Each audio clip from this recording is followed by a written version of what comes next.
Padre bats were alive last night as San Diego set a season high for runs and hits at Petco in an 11-2 win.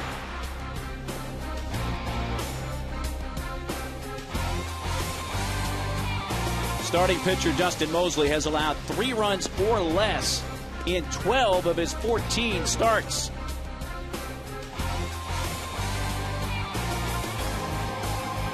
One of the qualifications for making the Pod squad, you gotta have the glove.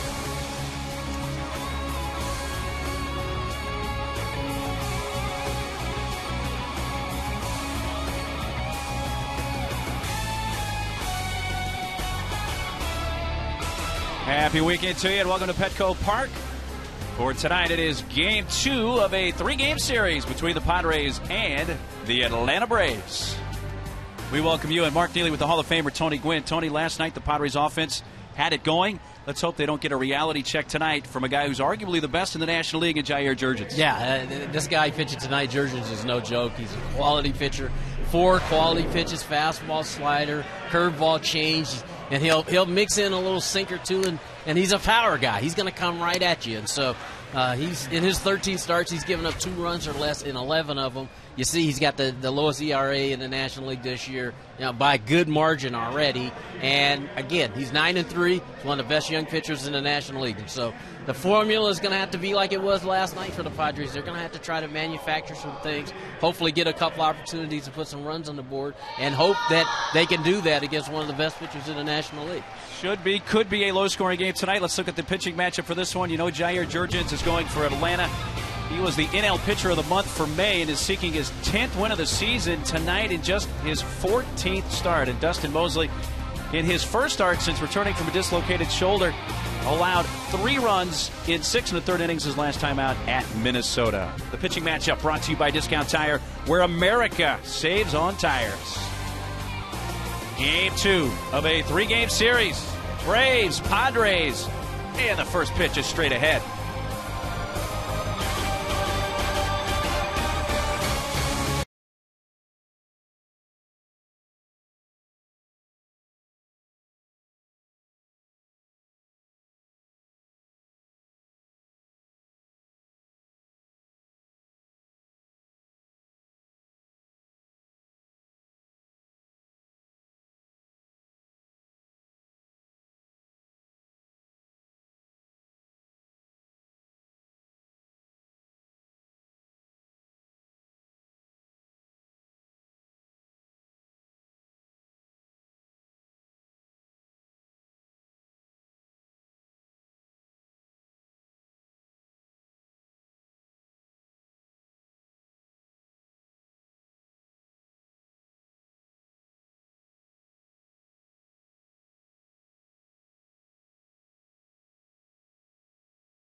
The Padres and Braves.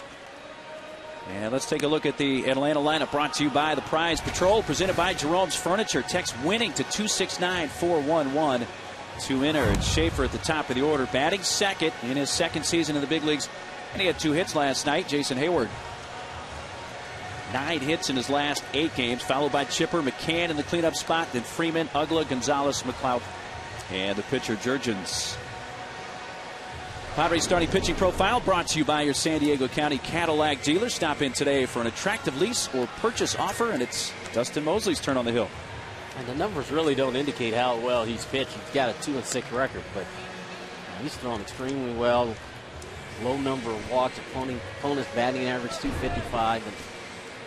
And again, he's kind of a victim of not getting much run support, and as we saw last night, Tim Stauffer was able to get some runs and kind of have an easy evening of it, and you hope sooner or later that Dustin could get to that same position because he's thrown extremely well. Freddie Gonzalez, the manager for the Atlanta Braves in his first season. He's a longtime third base coach for Bobby Cox and the Braves before he took over in Florida. So the earlier start, Jordan Schaefer, the center fielder, takes up and away, and we are underway. More daylight, Tony, meaning the ball should carry a little better? You would think so. Right down central for a strike. I think as this game moves on, what's going to happen is that pitcher's going to go in the shadows and going to be a little bit harder to pick up the baseball. 69 degrees of game time tonight, and Schaefer waves and misses. And a Mosley changeup, 1-2. So again, you take all those things into consideration, and with two guys that throw strikes and like to mix it up, you would think that the pitchers are going to have the advantage here for the first 4 or 5 innings. Wave and a miss. Then right back off speed, back-to-back changeups. He strikes out Schaefer, and that's the way this game begins. Here's the Padre defense tonight, brought to you by Big O Tires, the team you trust. Call 1-800-NEW-TIRE. Ludwig, Maben, Venable in the outfield. Gonzalez and Rizzo on the corners. Bartlett and Hudson up the middle with Hundley catching. And Chase Headley still day-to-day with the shoulder tweak. But Black said there's an outside chance he could use him as a pinch hitter tonight, but would like to give him another complete day off. And that's lined fair by Hayward into the right field corner. Picked up by Venable. Hayward chugging for second. He is in standing with a 1-out double. Hayward wasted no time jumping on the first pitch. Yeah, this ball is lashed into the right field corner, down and in. Most left-hand hitters like that ball down. He went down and got it. Lashed it into the corner for a double.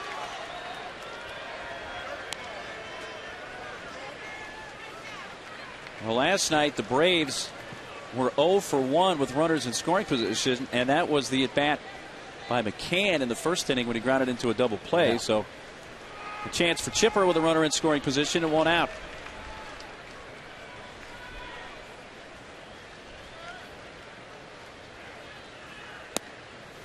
Drops low for ball 1. Chipper has been one of the better hitters in the National League with runners in scoring position, hitting at a .397 clip. Only Joey Votto of the Reds has hit better with runners in scoring position this year in the NL. Off speed down low, 2-0. And he's a veteran hitter. He's obviously been in this situation an awful lot in his career. Hitting up with runners in scoring position. A lot of times pitchers will try to get you to hit their pitch, and right away he's showing patience and trying to work the count and get something that he can handle. Jones fouls the 2-0 pitch. Switch hitting Chipper Jones. A .242 average left-handed this year. .301 right-handed, though 5 of his 7 home runs have come left-handed. He has quite a few more bats from the side of the plate.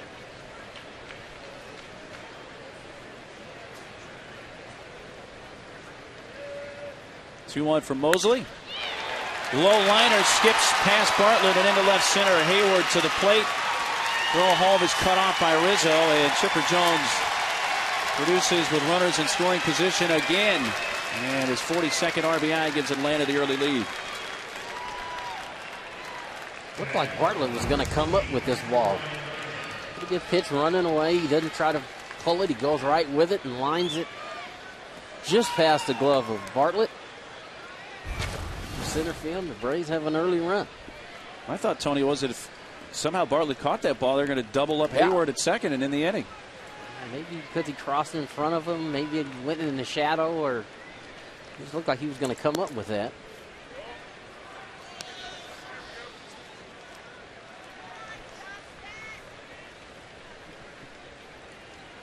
Cleanup hitter Brian McCann, the catcher, hitting right at 300. There goes Jones. Pitch outside. Throw to second. He is out. Only the third stolen base attempt of the year for Chipper Jones, and he's caught for his second time. Well, Chipper tried the old okey doke. He didn't think that Mosley was paying him much attention. Not a bad jump. Well, he comes up throwing, and it's plenty of time to get him.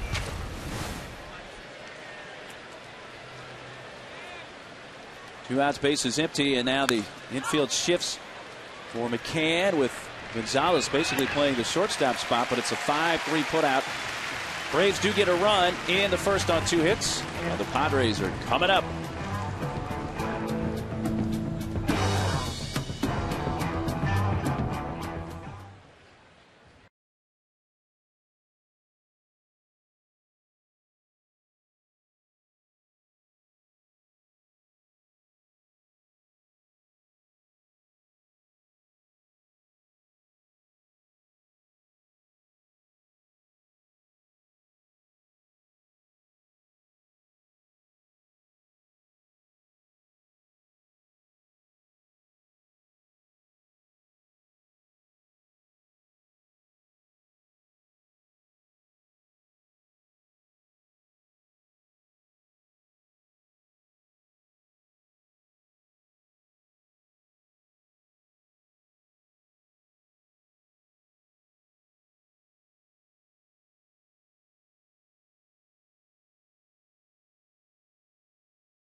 Padres last night at 11 runs on a dozen hits. How will that offense do tonight? The Padre lineup presented by Ashford University's Homers for Heroes. If any Padre in tomorrow's lineup hits a home run, Ashford will donate $2,500 to Operation Homefront. Venable leading off again, followed by Bartlett, Hudson, Ludwig, Rizzo, and Cameron Maben is hot. 5 for his last 11. But a tough chore tonight. Our starting pitching profile brought to you by Bank of America, setting opportunity in motion in San Diego to help our community and economy. And it's Jair Jurgens looking for win number 10 on the season. And the first pitch strike. Jurgens is a strike thrower. You see the numbers, they're good all the way around. Only 18 walks. He's going to change speeds, but he's going to come. He's got a good overpowering fastball. It's in the mid-90s. Slider, curveball change. Inside to Venable. And he has added a sinker this year. Thinking around with a, what we call back in the day, a no seam. We call it a dry spitter, where he puts his fingers on the horseshoe with no seams and just throws it, and it gives a nice sinking action. Right side to his left. Ugla fumbles it a bit, but still has time to throw out the speedy Venable. But we say all that stuff about the dry sinker and but the thing about it, he's still going to change speeds. He's going to change speeds in the strike zone and try to keep the Padre hitters off balance. And early on in the shadows, pitchers kind of have an advantage right now. Yeah, the shadow from one of the light standards on the left field side right now, you see shining Reflecting down on the mound. First pitch swinging, Bartlett sends it foul. So just about immediately after the ball leaves the hand of Jurgens, it goes back into the sunlight. Yeah, and that way it's a whole lot easier. It's better to have the pitcher in the shade and have the ball come into the sunlight than the other way around. And it's only going to be this way for about an inning probably, but hitters are still going to have to concentrate. Bartlett sends it down the line and right. A long run for Hayward, and it lands foul. It looks like already, because Padre hitters know Jurgens is going to be around the strike zone an awful lot. They're being very aggressive here. Taking some swings early in the camp. Be aggressive, go up there hacking, but you don't want to see Jurgens with a pitch count of like 15 in the third inning. Exactly. Sometimes that's hard to do, especially against one of the better guys in the league. You kind of want to go up there and get something to hit early and not have to think about hitting behind in the camp. Which Bartlett 0-2 lines it off Jurgens. It dies at his feet. He picks it up and throws out Bartlett. Now McCann goes out, and the Braves want to check on Jurgens. Let's take a look at the defense tonight for the Braves, brought to you by North County GMC, a Southern California tradition for over 20 years. Clough, Schaefer, and Hayward are the outfielders. Gonzalez and Uggle up the middle with Jones and Freeman on the corners. McCann out to check on Jurgens, who apparently he's all right. No visit from the trainer from the dugout. It looked like that ball was going to go right up the middle into center field for a base hit. It hits him on the heel and ricochets and ends up right at his feet, where he just bends over, picks it up, and throws the runner out. We saw that last night. Tim Stauffer got hit in the calf on a ball back up the middle, and we talked about hopefully he was going to be all right, and obviously he was. First pitch strike to Orlando Hudson.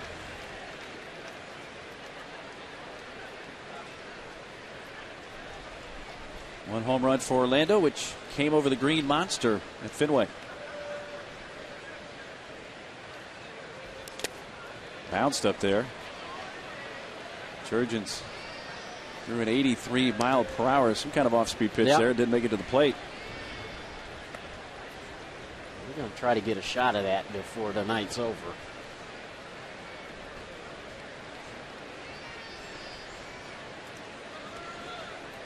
Looking inside at the grip. Right to the first baseman, Freeman, who takes it himself. And that's 3 ground ball outs in the Padres' first inning. Just a 9-pitch inning for Jair Jurgens. 1-0 Atlanta at the end of 1.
05, kids 14 and younger take home a Padres batting glove presented by Cox Channel 4 and stay after the game for a free batting clinic that will involve Tony Gwynn. Get your tickets today at Padres.com.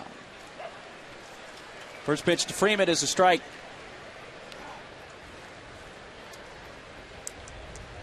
Freeman hit a 2-run home run last night to account for all the Braves scoring.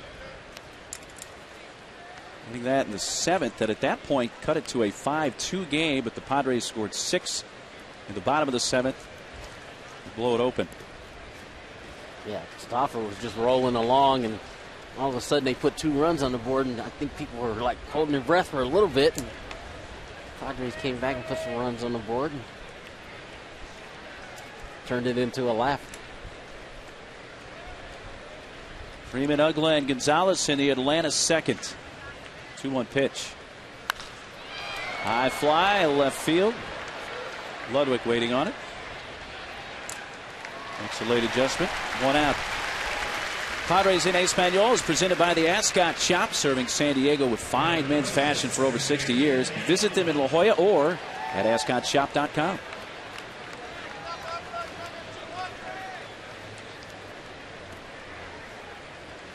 Here's Dan Ugla.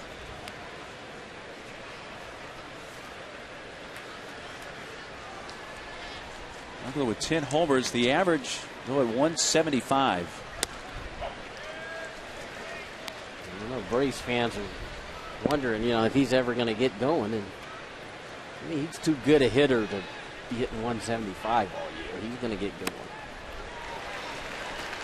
Acquired in the offseason from Florida and then signed to a 5-year contract extension through 2015. He's had 4 consecutive 30-plus homer seasons, with 33 last year. In fact, he became the first second baseman in Major League history with 4 30-plus homer seasons. Fouled at the plate.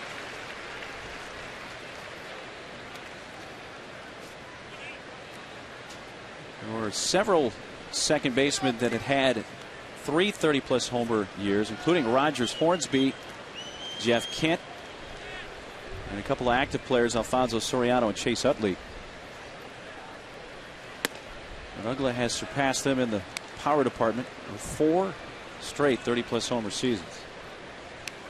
It's a little bit under that right now as far as the pace to try to hit 30 again this year with 10. The 2-2 off the outside corner. He's going to get going. He's a much better hitter than he's shown thus far. And you kind of wonder, is it the contract? Is it going to a new team, playing a different park every day for the majority of your games? From 0-2 to 3-2 and a walk to Ugla. First walk came up by Mosley. It's funny, Tony, how some players approach that. Certain guys, when they sign the big deal, seem relaxed. Yeah. Others feel like they have to perform up to the level of the salary. Right, and especially when you've played on one team your whole career, and now, you get traded to another team and sign a big deal. You want to show people in that new town that you were well worth it. And unfortunately for him, they're not saying that just yet. But his track record says he's going to be a guy who's going to hit you 25 to 30 home runs a year and drive in 80 to 90 runs a year. And from the Braves standpoint, you got to be pretty happy to be where you are in the division right now. With more than one guy not hitting. Foul past third. Braves lost their winning streak last night here. They had won 4 in a row coming into this series. Lost a game in the standings, so they're 5 behind the first place Phillies. Really look at this Brave lineup. Hayward's hitting 230.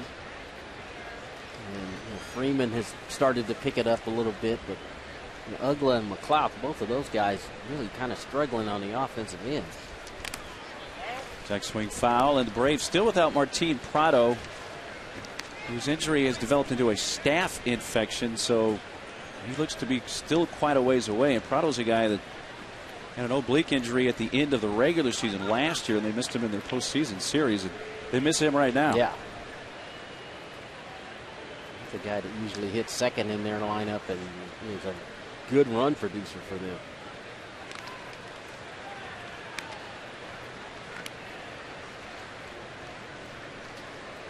Gonzalez 0 for 3 last night. He had a 4-hit game, though, here at Petco Park just about a year ago in July of 2010, which equaled a career high for him.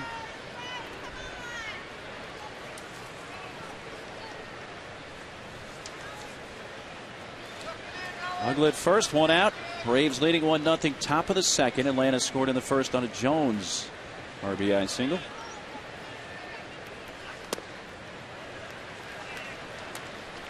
Mosley's gotten ahead of the last couple of hitters, but then can't get him to chase. Yeah. Looking for that ground ball here, trying to get 2.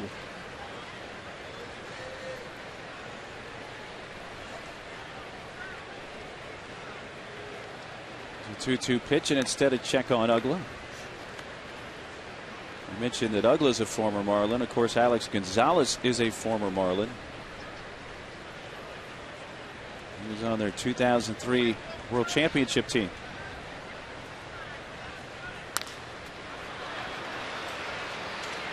Second baseman Hudson calling for that on the infield dirt. 2 outs.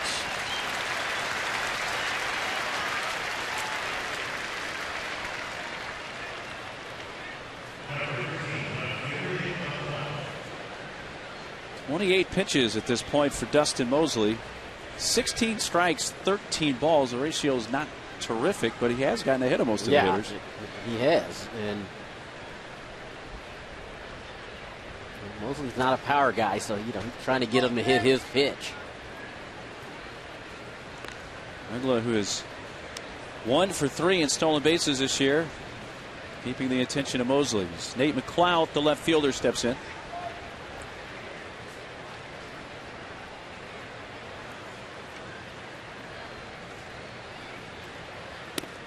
It's outside. It's interesting how quickly the shadows change. That light standard shadow's now over by first base. It's almost about timing. Yeah. That's when you want to be hitting right now with the pitcher in the sun. And active out at the park tonight. The beach is busy. Beach towel night here at Petco Park, always a popular giveaway item.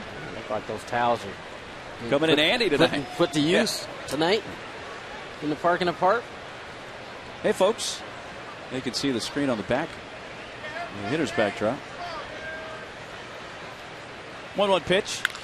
Lined over the head of Bartlett and into left center field. Maben cannot cut it off, and that's going to allow Uggla to score. McLeod on his way to third, and it's 2-0 Atlanta. Well, it looked like Cameron got over there plenty of time to cut it off. It just hopped under the mitt. He tried to backhand this ball, and McLeod staying with it, going the other way. See, he tried to backhand this ball thinking it was going to bounce up, and it didn't. It stayed down and went right underneath his glove. Goes as a single E8, no RBI. And the pitcher, Jurgen, skies one deep left center, and on the run, Ludwig with the grab. Well, Jurgens, who has only 3 hits this season, set it on a pretty good ride to left center, but Atlanta picks up an unearned run on 1 hit and leads 2-0.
Friday, July 15th at 7:05. Cheer on your Padres with a whiteout rally towel presented by TaylorMade Golf. Stay after the game for a post-game fireworks show presented by Northgate Gonzalez Market. Get your tickets today at Padres.com. Gorgeous night. The shadow of Jurgens, not nearly as ferocious as the real thing. No. Who has a 2-0 lead to work with here into the bottom of the second. And that shadow is just about to creep to the mound, but when it does, it looks like the hitter and the pitcher will both be in the shadow. It's not just tough hitting. It's tough standing in the outfield, looking in the shadows, trying to pick up the baseball as it comes off the bat, too. So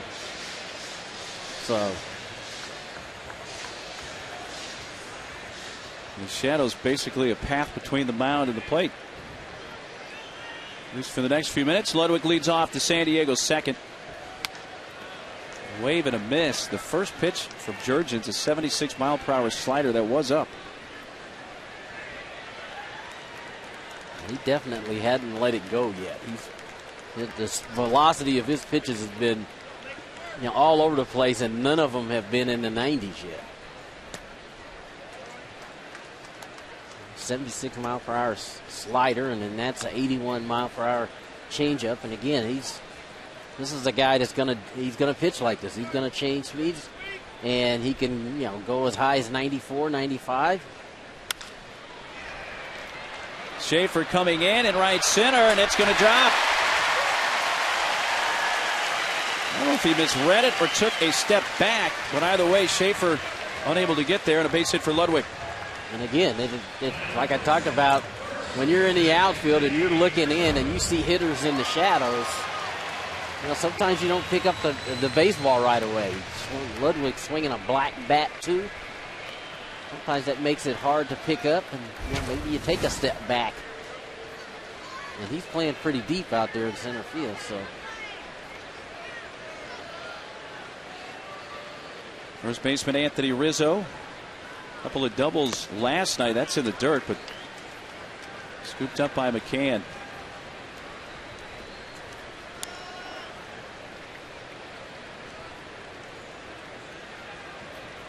Rizzo seems to be making the adjustments. He does. Last night, the last couple of days in Boston, he swung extremely well. Last night was a good night for him. Inside 2-0, that fastball at 87. But as you said, Tony, if Jurgens works deep into this game, he may have a little extra giddy up late. Yeah, and that's what the best guys do. If you can get guys out throwing 88, 89 miles an hour, hey, why change anything? Rizzo takes outside, even though with this velocity that we're seeing, you wouldn't necessarily say Jurgens is a power pitcher, but because of what he can bring, you do consider him. I do, and again, I'm not getting in that batter's box. I'm watching on TV like most people.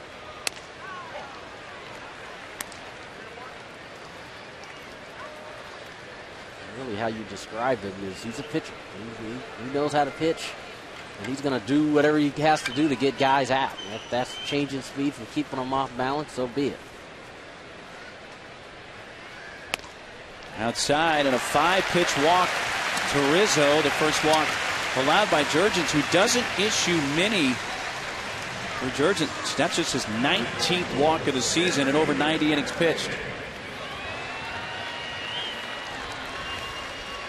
Well, there's Rizzo's maturity. I mean, again, he's having really good at-bats. He's real patient there. Didn't chase anything. Ended up getting the walk and taking it. Giving the Padres a run-scoring opportunity. 2 on, nobody out for the center fielder, Cameron Maben.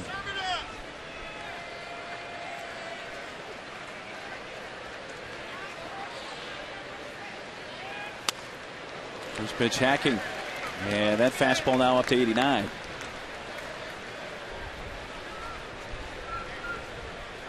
Padres last night 5 for 14 with runners at scoring position, so did well.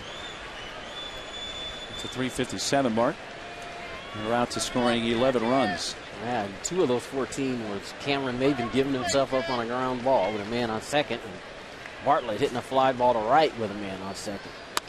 So there were some productive outs. Yeah, and that's, again, you want to win at this level, that's what you got to have. You got to have, guys willing to, get the job done, get guys in scoring position, and then guys delivering and driving them in.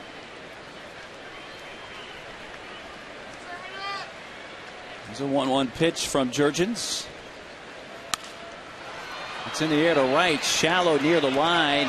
First baseman Freeman near the seats, but it's a couple rows back, and then Freeman balances himself on the railing.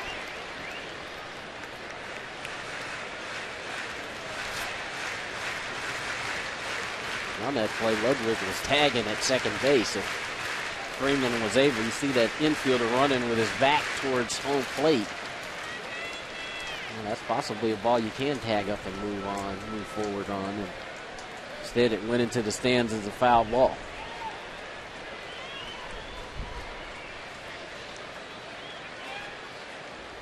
Jurgens 1-2. Freeman takes low. Well, our comparison brought to you by the San Diego Toyota dealers. We've got what it takes. Percentage of productive outs made this season. The Padres are actually better than the National League average, and the Braves a little worse. Yeah, surprising. That is surprising. And again, we talked last night. If they had that stat, we see that they do have that stat. I guess they keep everything these days. Yeah. Just off the outside corner. 3-2.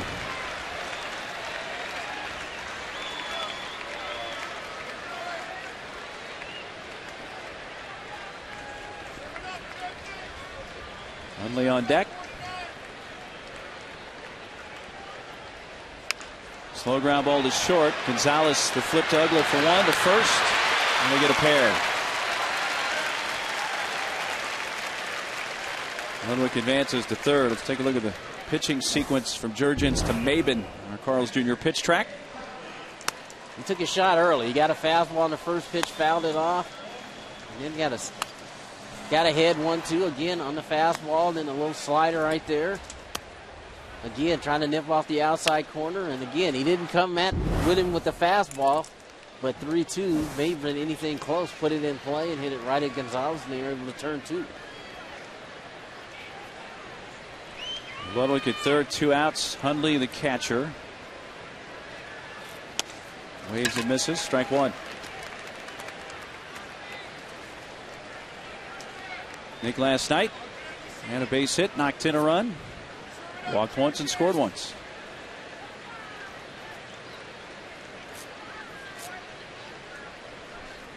See McCann set up outside, and it hits the glove, and it's a called strike, according to Kerwin Danley, our plate umpire.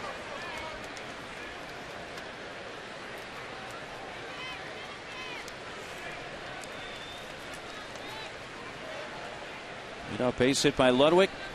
There's a walk. Maben rolled into the twin killing now, an 0-2 to Nick Hundley.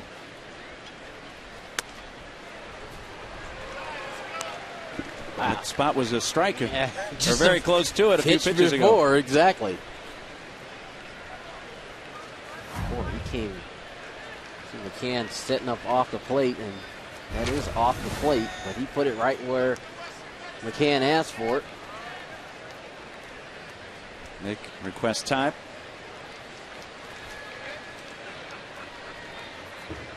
Braves leading 2-0. They scored 1 in the first. The Chipper Jones RBI hit and an unearned run in the top of this inning. Hundley to short. Gonzalez fields. Padres put 2 on with nobody out, but do not score, and they strand their first base runner of this game. We have finished 2 innings at Petco Park on this Saturday night. Atlanta 2, San Diego nothing.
Padres baseball brought to you by the Lincoln Room, downtown's newest hotspot on 4th near Horton Plaza, serving honest food and drinks at prices Abe would love. There's the beach towels given away tonight.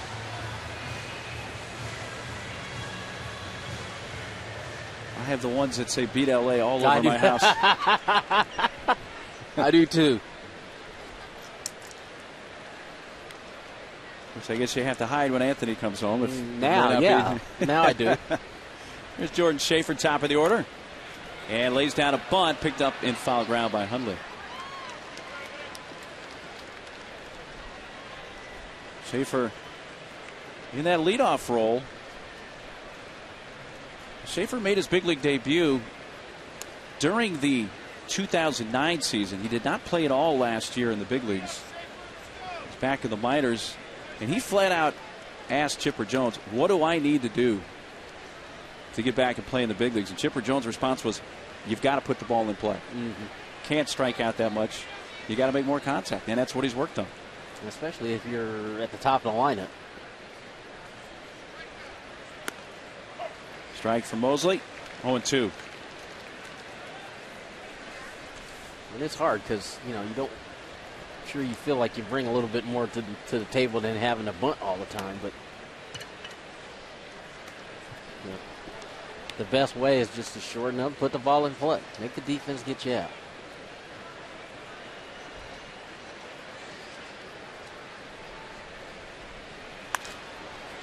Gets under it in a high pop up. And Bartlett right at the edge of the outfield grass squeezes that.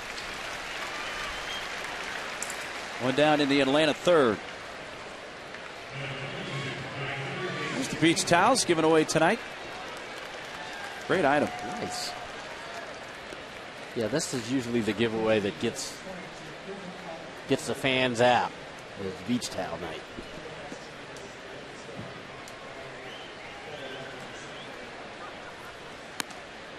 Hayward takes outside. We've had a scoring change. McLeod was originally given a single in the second inning with the error on Maben. The error still holds, but now McLeod has been given a double, which we were talking about off air. Yeah. It looked like he should have had a two-base hit, and that will be the case. No RBI for McLeod, but a double instead of the single that brought in Ugla.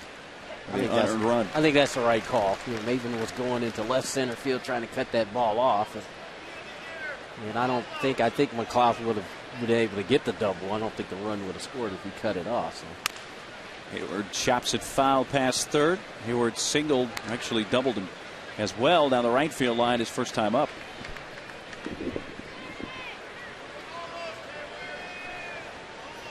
Chipper Jones, who's knocked in a run tonight, on deck.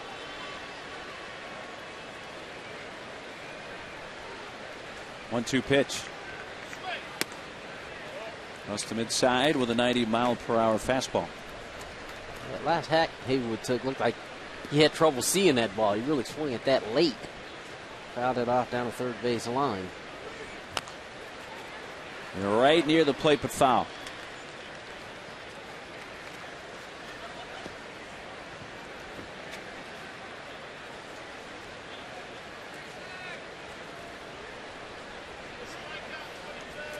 One out, nobody on in the Atlanta third. They lead 2-0.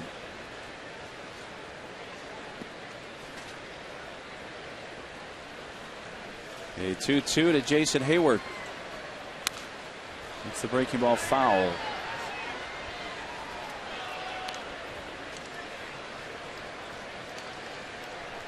Hayward, of course, at age 20, hit a 3-run homer in his first major league plate appearance. And his second in the National League Rookie of the Year voting behind Buster Posey last season. Talk about expectations. Yeah. They can weigh on you. The 2-2 on the ground right at Orlando Hudson. 2 outs.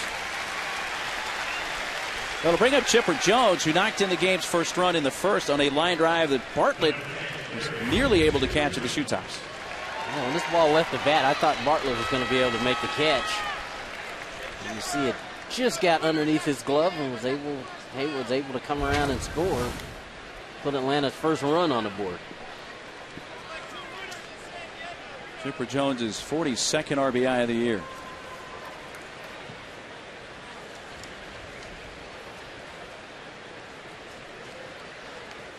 Now the hitter and pitcher are in a slice of daylight with shadows on either side. Well, it's just worked out. When Atlanta's hitting, the pitcher's in the sunlight. Batter's in the sunlight. How do we choreograph that? This is the Padres' home field. Yeah, Padres are hitting in the shadows. So.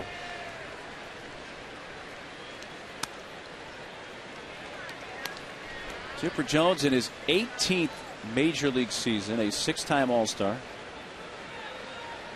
He does lead all active players with 17 years of service with the same club.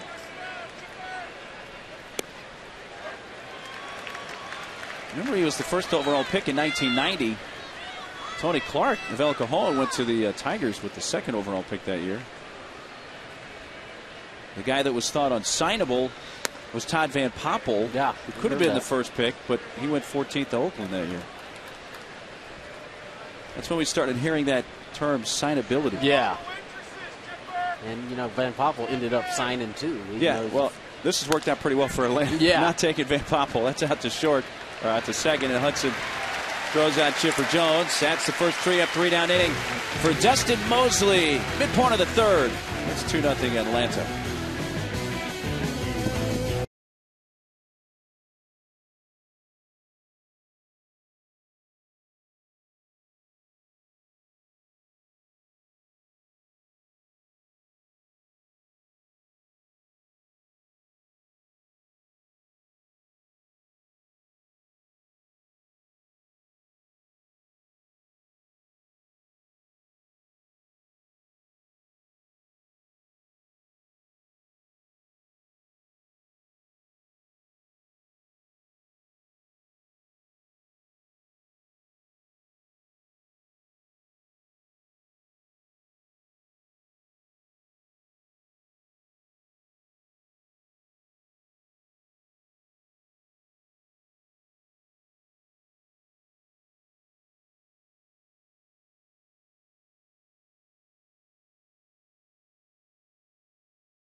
Southern California's premier dental implant center by Hughes Marino, because where you do business matters.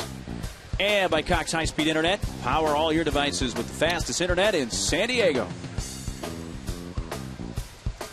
Mark Dealey, Tony Gwynn, our Channel 4 crew from Petco Park, where the sun is an issue, even with the sunglasses for that lady. Hey there. Yeah, glad to have you at Petco tonight. Yeah.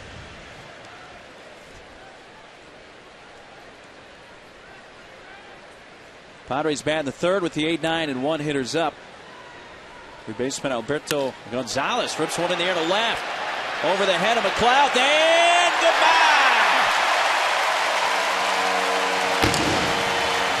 First of the year for Alberto Gonzalez, and the Padres are on the board.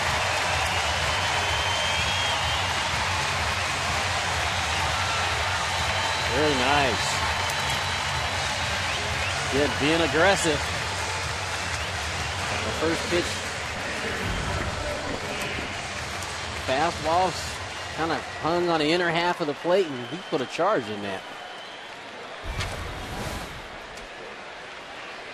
Pitcher Mosley takes a strike. Let's take another look at the swing of Gonzalez. Very nice. Little bat toss. Wasn't David Ortiz against the Yankees bat flip. Trying to bunt.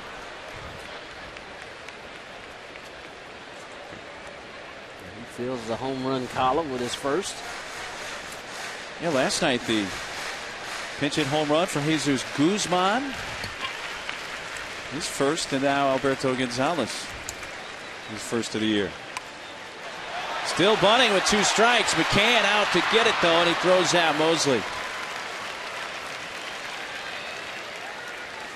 Well, Dustin has 4 sack bunts. Of course, not a situation to do that here with nobody on, but laid one down with 2 strikes. A bad thought. McCann jumped out from behind the plate and made a nice play. Now, he did not have to bat against Minnesota in interleague play. So recall that the previous at bat for him before that right there was when he dislocated the shoulder with the swing against the Rockies earlier in the month. So physically swinging the bat is not the ideal option right now for Dustin.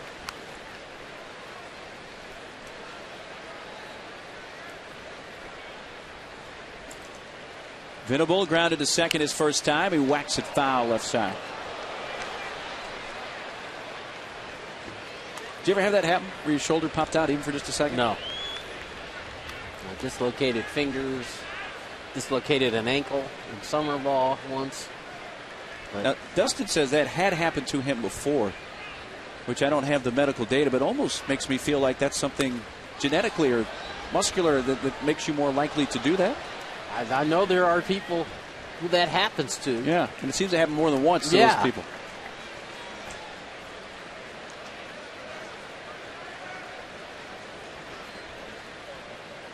There's an 0-2 to Will.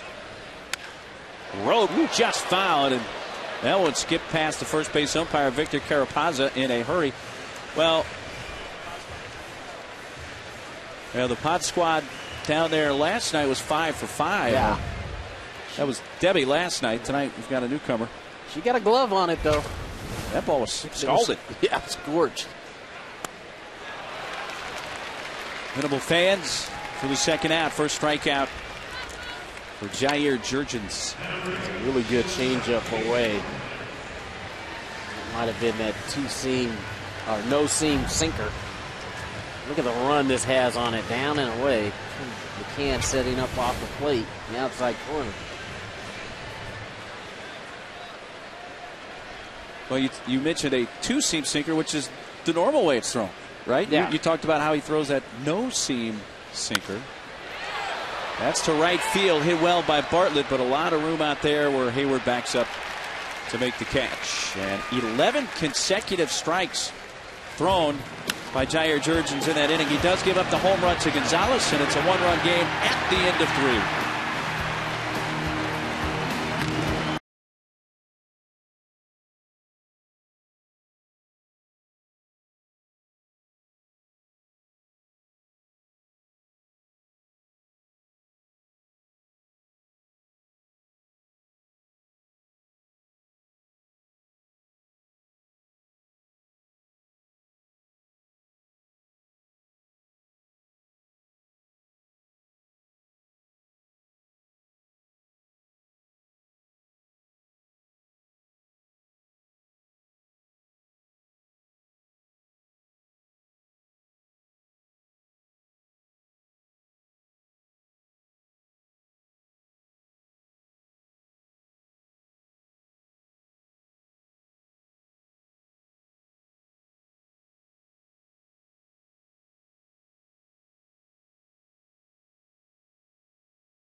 Brought to you by AT&T Wireless. Tonight's question: what athlete was featured on the very first cover of Sports Illustrated magazine? Give you a little bit of a hint. Think about who's playing tonight, team-wise. That's as far as we'll go. You know the answer to that one? No. Well, that's been a jinx for a lot of people, hasn't it? You appear on the cover of Sports Illustrated and bad things happen, but it didn't for this gentleman who I've given too much away. We'll have the answer in just a bit. As cleanup hitter Brian McCann leading off.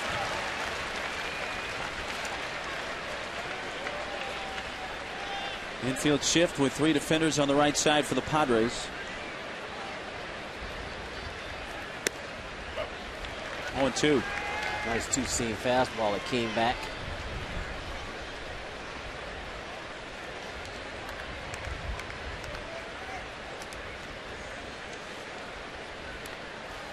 The 0-2 breaking ball in the dirt. McCann grounded out to the third baseman Alberto Gonzalez in the first inning, though Gonzalez was shifted over where he's playing now, which basically is the shortstop spot. And they flipped where Bartlett stays at short and the third baseman goes to the right side of the infield. Now, this is the newest thing. Instead of making a shortstop move, they leave the shortstop where he is and makes the third baseman go over on the second base side.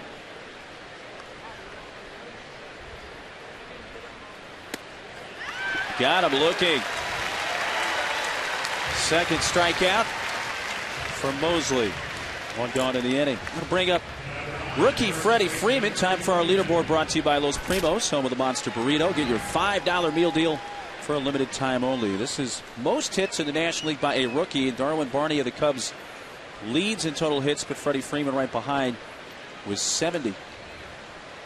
Freeman, though, does lead a number of categories for NL rookies, including home runs, doubles, walks, extra base hits.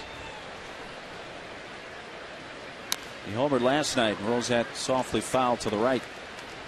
I watched Freeman take batting practice today, and in batting practice, it looked like he was a little bit frustrated because he was hitting a lot of balls in the air. You know, he really didn't drive the ball very well. He was just, hitting a lot of fly balls, and he got flustered today. Slammed his bat into the batting cage, but last night we saw him hit a home run, a straightaway center. Swing and a miss with the curve. So he got Petco'd even during BP. Well, that happens to a lot of players. He just wasn't happy today in BP, but from the guys that were on that list, he's a power guy, and he's a guy that's going to hit some balls out of the ballpark and drive in runs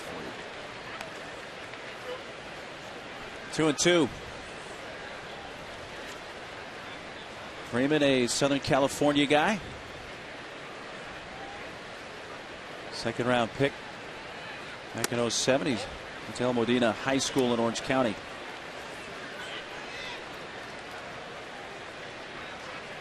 He's played in the Arizona Fall League a couple of consecutive off seasons. And he takes ball 4. That is walk number 2 allowed by Mosley. The other one came to Ugly, who's coming up now. He showed a lot of patience in that at bat. Up to 60 pitches. The ratio not great, though he does have 34 strikes and 26 out of the zone.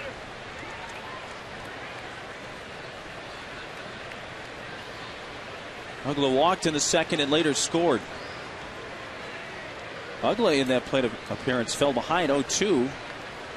Came back and worked the walk. And this time it's ball 1 low.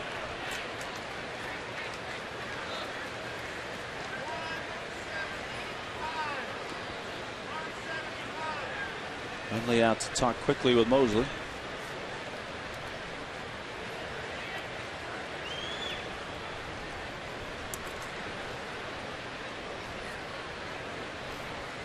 Ugla, whose last name means owl.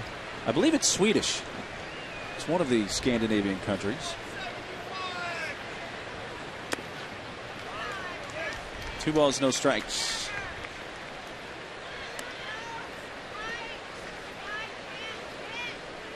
Well, last year he set career highs really in all the major categories. And what has turned out to be his last season with the Marlins, he had 287, 33 homers, 105 RBIs.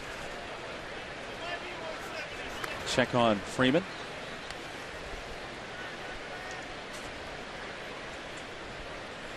So you can understand why the Braves would think, hey, here's a chance to add not only a pretty good glove at second, but Yeah. some pop. Strike, 2-1. Chipper Jones and Hayward, and young Freeman, looking for another veteran bat to put in the middle of the lineup. And track record that Ugla had in Florida, really a smart move, and really they got him. Got him. Speaking of got him, Freeman picked off by Mosley.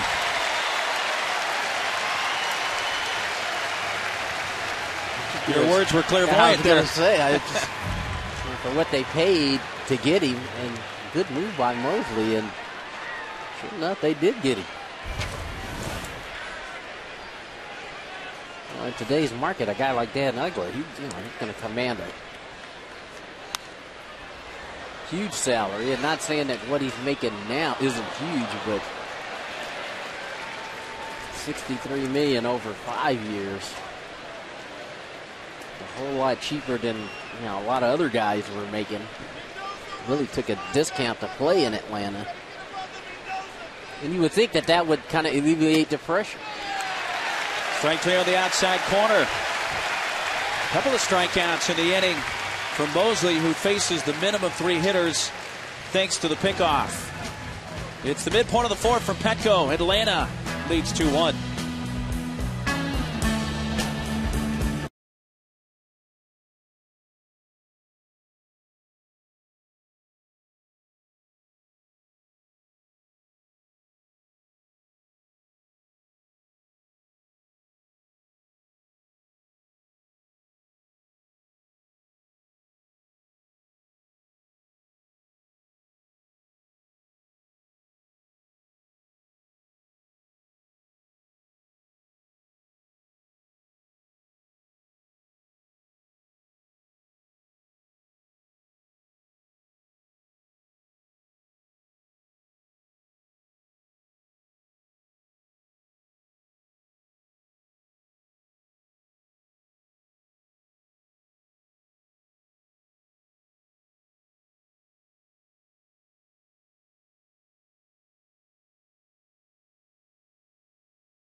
Two to 1, and leading off, second baseman Orlando Hudson.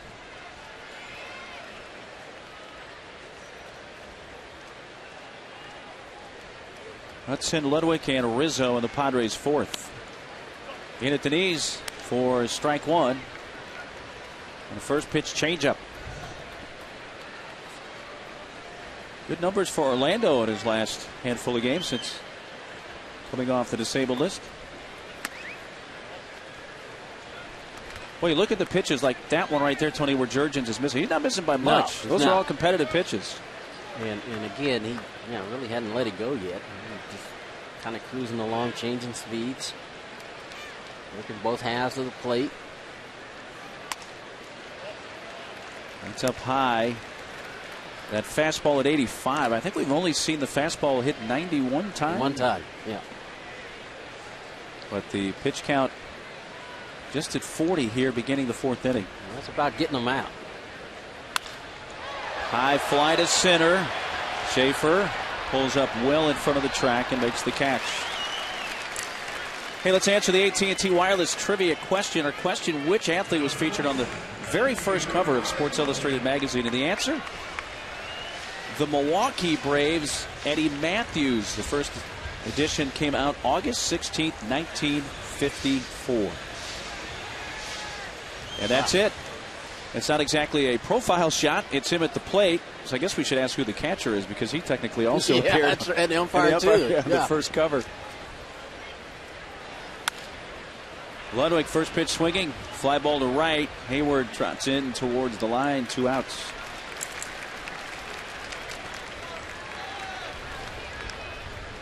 Last night's answer was Warren Spahn, so I was going to throw Hank Aaron out there and take a shot. I didn't know. Wouldn't have been a bad guess. You know, you look at Eddie Matthews' numbers, and you certainly understand why he was a Hall of Famer. That guy mashed. Yeah. There's Anthony Rizzo, who's doing a little mashing of his own recently. And first pitch outside, ball 1. Mark, that's what's cool about being a Hall of Famer, is you get to walk through those halls and read those plaques. And there's a whole lot of mashers in the hall. Waving a miss by Rizzo. Ooh, are you planning to head up soon when Blyleven and Alomar go in? You know what? I've been debating, because I got a lot of work to do, and I missed a lot of time last year. So right now I'm going to say no, but I could change my mind. That's outside. We talked with Bert Blyleven on a How to Do the pregame show when we were in Minnesota. He told us what his very first line is going to be when he opens up his speech. Oh, really? Yeah. Want me to? You going to tell him? I will. I'll share that with you. Sure. Here's the 2-1 pitch. Bert Blyleven says his first words during his speech are going to be, "Are we live?" And the reason that's funny. And folks, you can look this up, or maybe, I don't know if it's on YouTube, but Bert, who does television, is the analyst for the Twins. The full story is that he actually spewed a profanity on live television, not knowing it was live, thinking it was being taped and they could redo it. And his play-by-play announcer, Dick Bramer, said, "No, we can't restart, Bert, because we are live." Yep. So Bert Blyleven's going to say, "Are we live?" as his first sentence. Break the ice, yeah. I totally get it. So you're in the know. 3-2 pitch is grounded, slowly fouled. Because Roberts. Because the nerves will be working that day. You can bank on that. And anything to relieve that pressure, to, if you can get somebody to laugh or to take that edge off, hey, I'm all for it. So.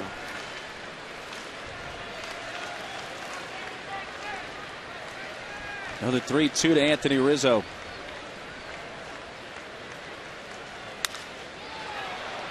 In the air, shallow left. McLeod coming in. Padres go in order in the 4th. And that's now 6 in a row retired by Jurgens since the Alberto Gonzalez solo home run.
Mid-game recap brought to you by Murray Lampert Construction. Home remodeling with no upfront design fees. Visit murraylampert.com and click on Request a Quote to schedule an in-home consultation. An unearned run, the difference. 2-1 Atlanta into the top of the fifth. Braves won in the first on a Chipper Jones RBI single. That was the earned run. And McLeod doubled, and an error on Maben allowed Ugla to score the unearned run to make it 2-0. The Padres got a run back on Alberto Gonzalez's leadoff homer in the third, and it's a 2-1 game. Fifth inning. Alex Gonzalez takes down low.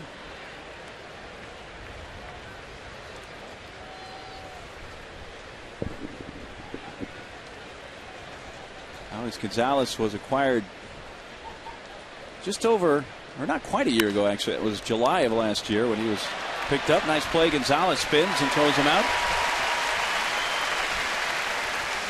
Again, Headley still day-to-day with the shoulder injury, so it's back-to-back starts at third for Alberto Gonzalez. It's a nice play, ranging into the hole. Got to it, spun. See, that ball was almost by him. Spins, makes a strong throw to first.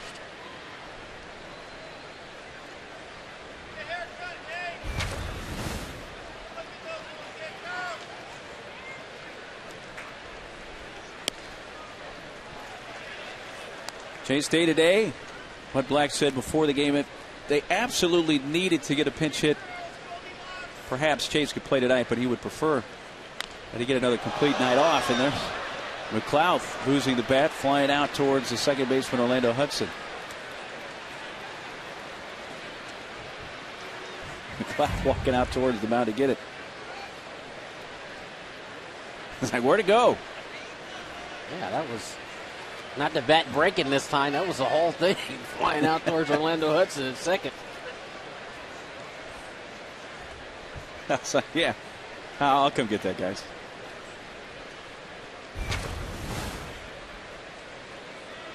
McLeod doubled his first time up and ropes it right at Orlando. So he sent the bat there in that direction the previous pitch. That time he sends the baseball, and it's a line drive out, 2 gone.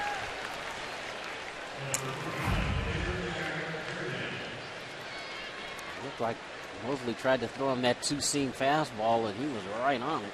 Hit it right to Orlando Hudson at second.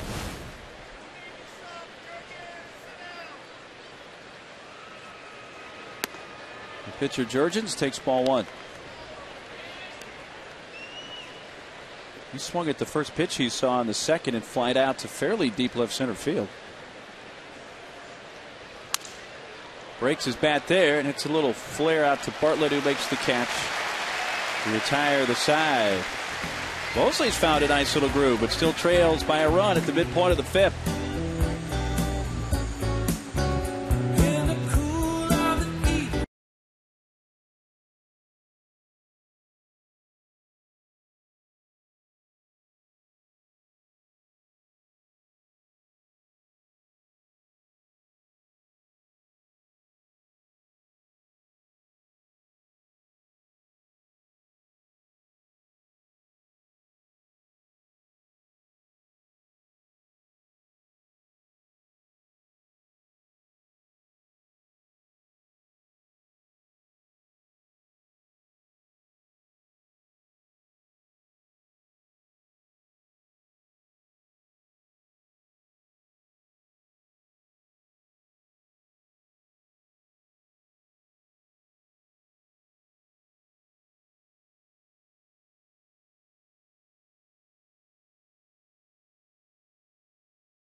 Harrah's Rincon Casino. If a grand slam is hit this inning, you could earn huge cash.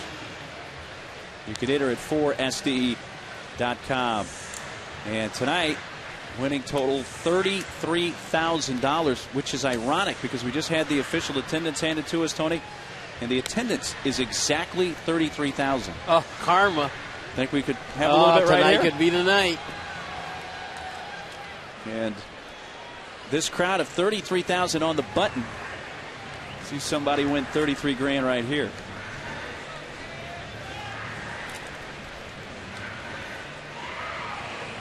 Park in the park. Jammed up tonight. Good crowd here on this Saturday night for beach towel night. 6, 7, and 8 hitters up. And leading off, center fielder Cameron Maben.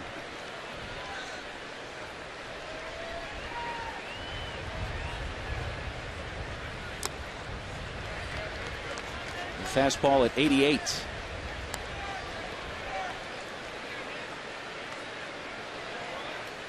Only 5 total hits in the game, 3 by the Braves, 2 by the Padres. There's a Ludwig single and the Gonzalez homer.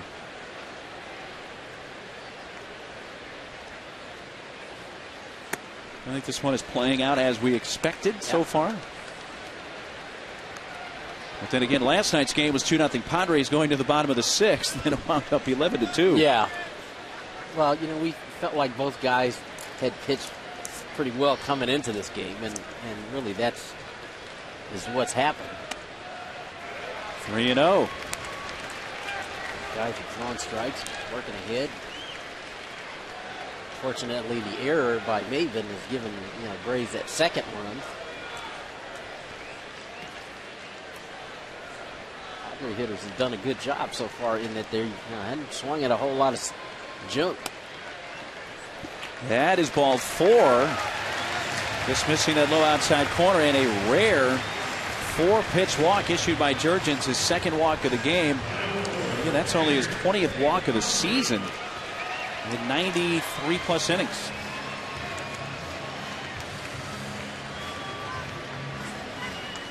Ends a string of 6 in a row retired by Jurgens since the Gonzalez homer. Nick Hundley grounded to short his first time up.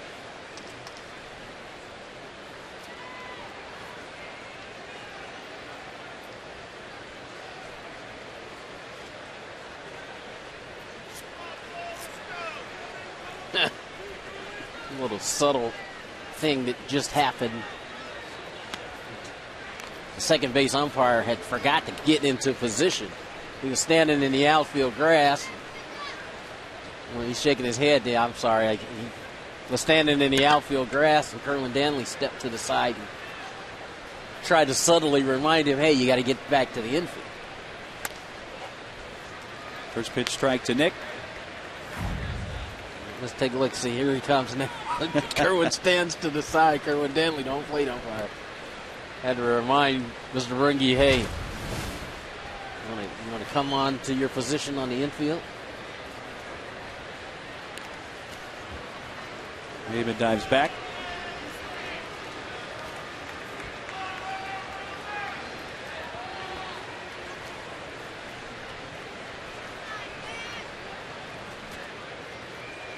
Maben not going. And it's inside to Hundley, 1-1.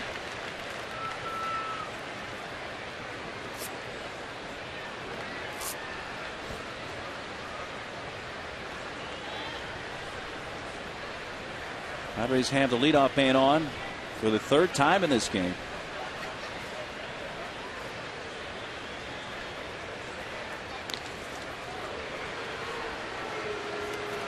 Maben looking like he wants to run here. Jurgens thinking the same thing. 80% success rate for Cameron. And again, drawing the attention of Jurgens.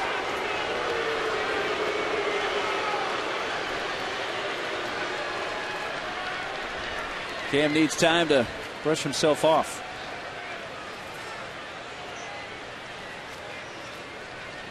Dave Roberts, who's worked so closely with these Padre base runners, base stealers.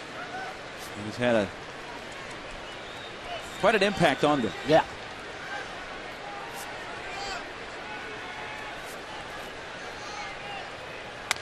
Hundley, did he check? Looks like he did.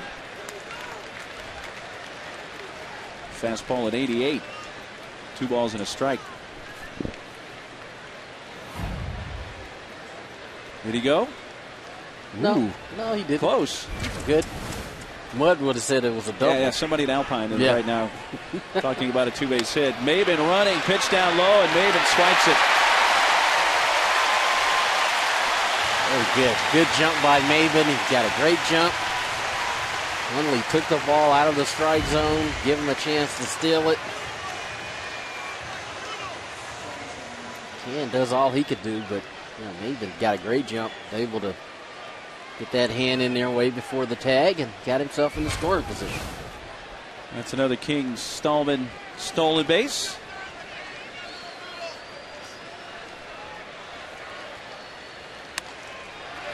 Wow. Back-to-back walks from Jair Jurgens. Stop the presses.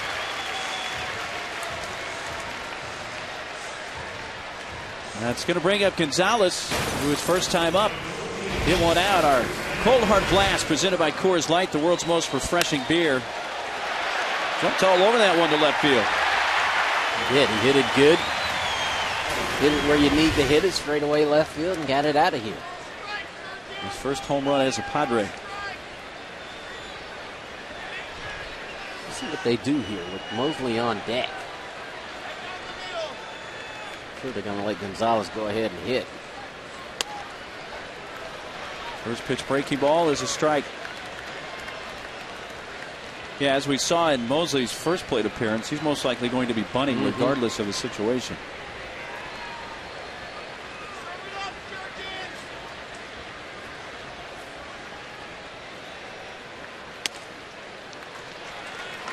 Not a bad pitch. It wasn't where McCann was initially set up. Jurgens wanted this pitch right here. Steve McCann set up away, but the ball comes back over the heart of the plate.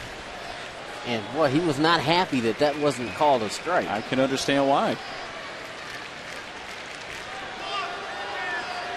You see it so often, though. If the catcher has to jerk the glove over, a lot of times the plate umpire doesn't call a strike. Yeah, and sometimes you get the benefit when you're hitting your spots like that.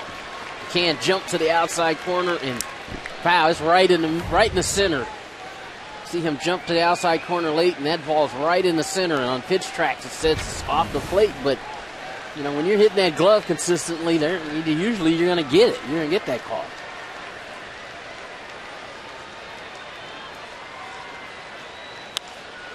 Service to right center, caught by Hayward in the runner's hold. Off the bat, it looked like it may have a chance, but Hayward tracking it down for the first out. I was going to say it again. I meant to say it last night. Is that first and second, nobody out. It's always a good idea to think about going the other way, and it looked like he just served this ball in the right field. It was out in front of it. The ball's only about 4 or 5 inches off the ground. He just hung up long enough for Hayward to get under it and make the play.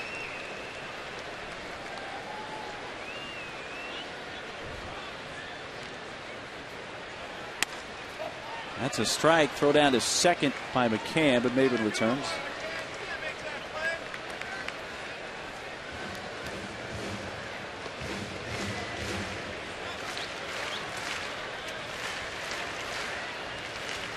Back-to-back walks to begin the inning. It's 2 on, 1 out. The Padres 5th.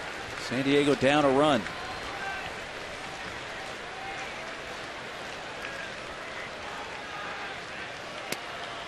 Rolled it back. Takes outside.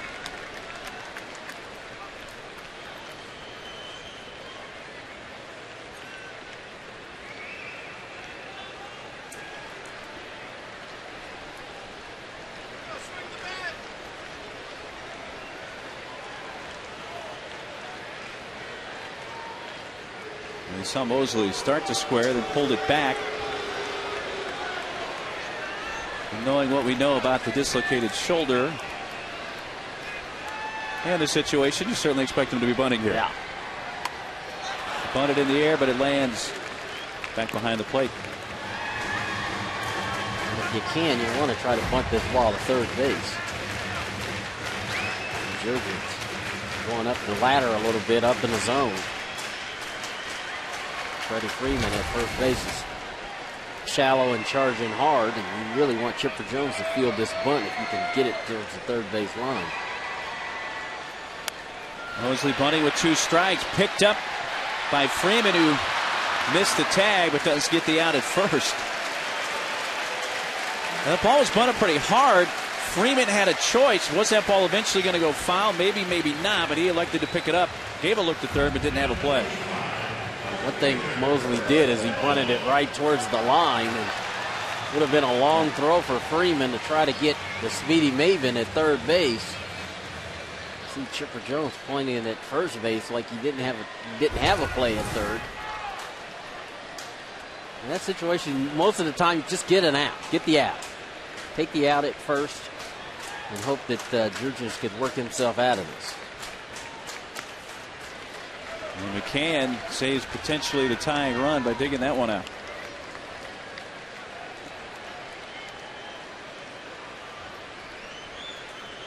William in the first grounded out to second. In the third, he struck out. Base hit here could give the Padres their first lead.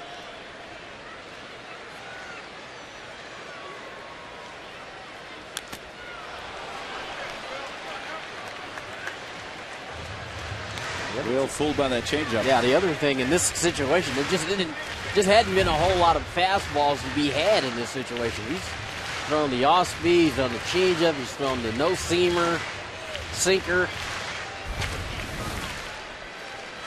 mixed in a breaking ball or two. He just really hadn't come at guys tonight like I've seen him do in the past, and so wonder why that would be tonight. I'm sitting here stunned. I'm really surprised because, you know, he usually has a pretty good fastball, but, you know, obviously tonight I don't think he felt like he's had it. I won at 89, but outside 2-1. His next pitch will be his 70th. Venable popped up in foul ground. Jones near the seats, squeezes it.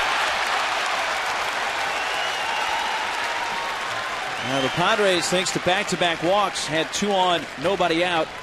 Strand both and have now left 3.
You can pick any combination of tickets, use them in one game or across multiple games. It is your choice. Flex 10-pack tickets Start as low as $11 and are available in 4 great seating sections. Get your Flex 10 pack today by calling 619-795-5008. Top of the order up in the Atlanta 6th. Jordan Schaefer, the center fielder, leads off.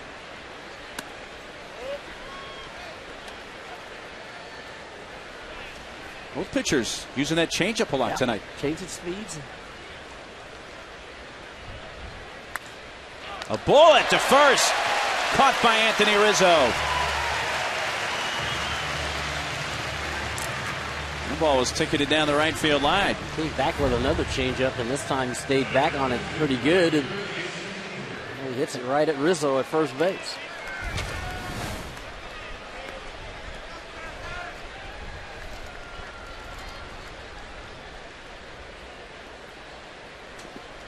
One out for the right fielder, Jason Hayward.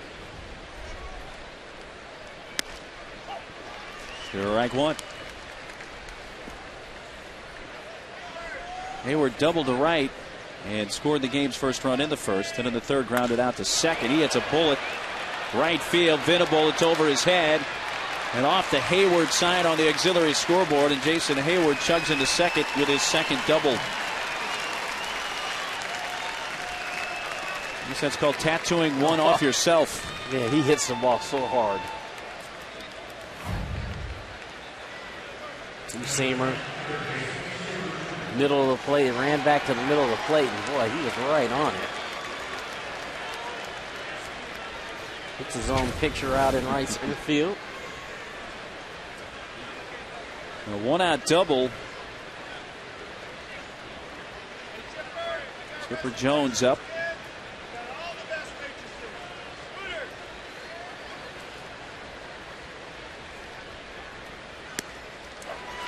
Strike call.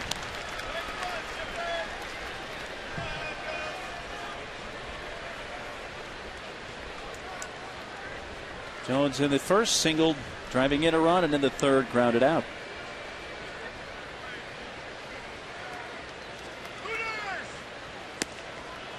Strike on the outside corner. I think Chipper liked that call too much. Backdoor breaking ball.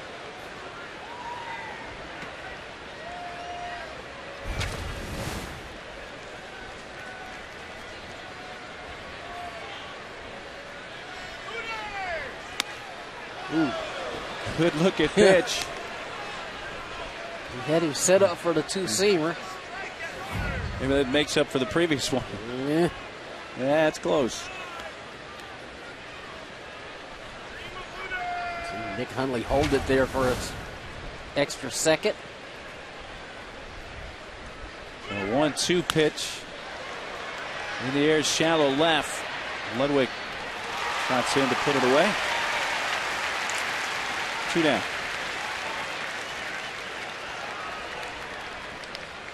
Now, even though Mosley didn't get the call, the pitch before, what it did was set up that next pitch, which is a fastball tailing away. Chipper Jones not able to stay on it long enough, and hits a lazy fly ball to left field.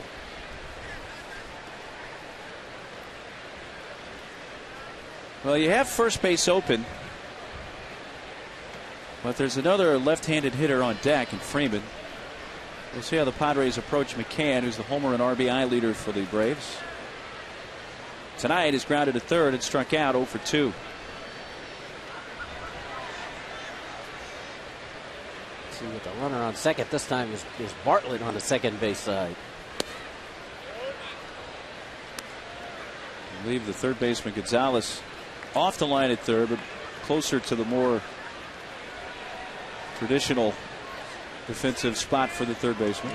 The 3 defenders on the right side. Wish you'd have to protect against Hayward there.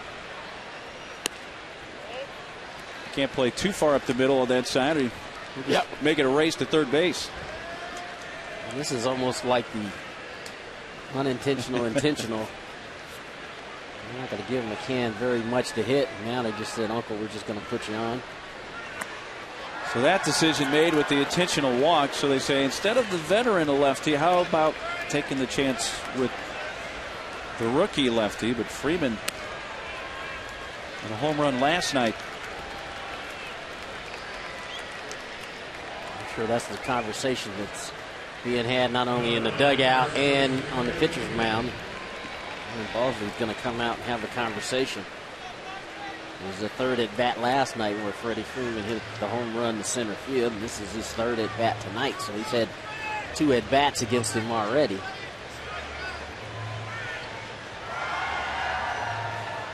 So the entire infield will join the meeting on the mound. The Padre bullpen does get busy as Ernesto Frieri will begin to loosen.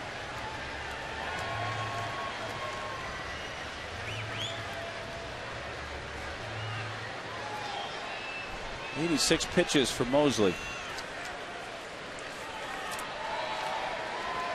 Dustin threw 84 pitches in his last start. The most he's thrown in a start this year is 107. That was in his second start of the year against the Dodgers on April 9th.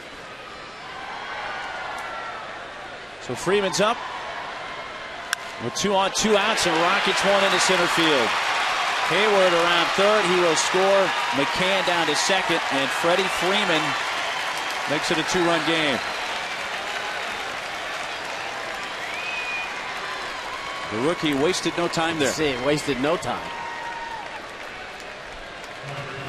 Got the pitch he was looking for and went right back up the middle. It's a breaking ball, kind of hung it in the middle of the plate. And he stayed back on it nicely and hit it right back up the middle. 30th RBI of the season for Freddie Freeman.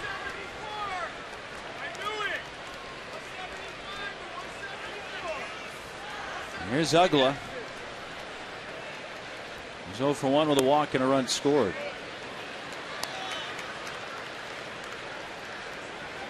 This is a really dangerous spot. I know Ugla's hitting in the 170s, but he's a guy that can park one, and if he does so here, it creates a lot of separation to try to overcome. Yeah, you don't want to make a mistake. Staying away and a strike on the outside corner.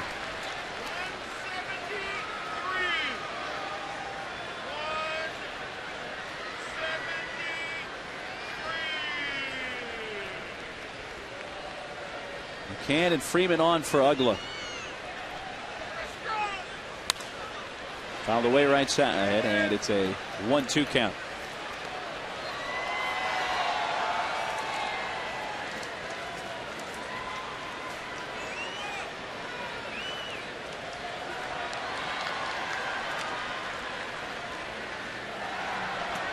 Braves now with 3 runs on 5 hits. The Padres 1 run, 2 hits, 1 error, which has led to 1 unearned run.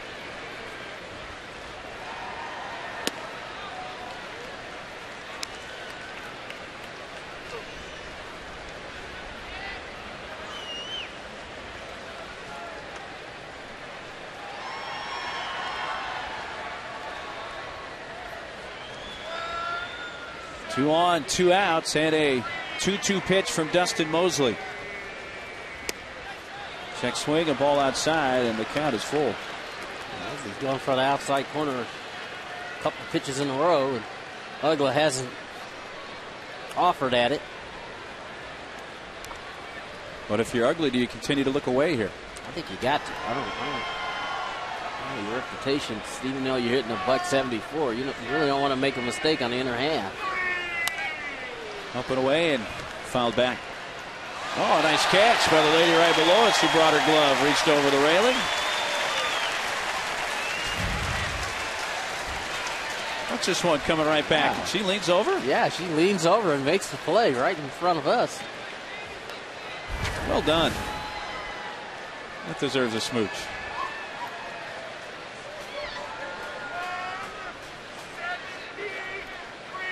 I still think she can't believe she made the play. Again, Mosley living away, fouled off.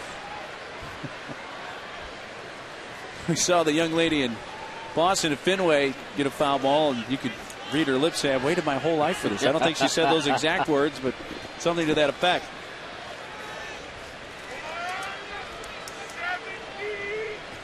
Well, she has a cell phone. It's going to ring any second now. Yeah.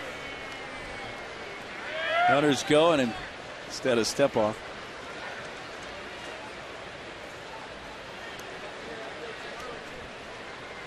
Still having fun with that. She's saying, hey, was that my husband I kissed just a minute ago?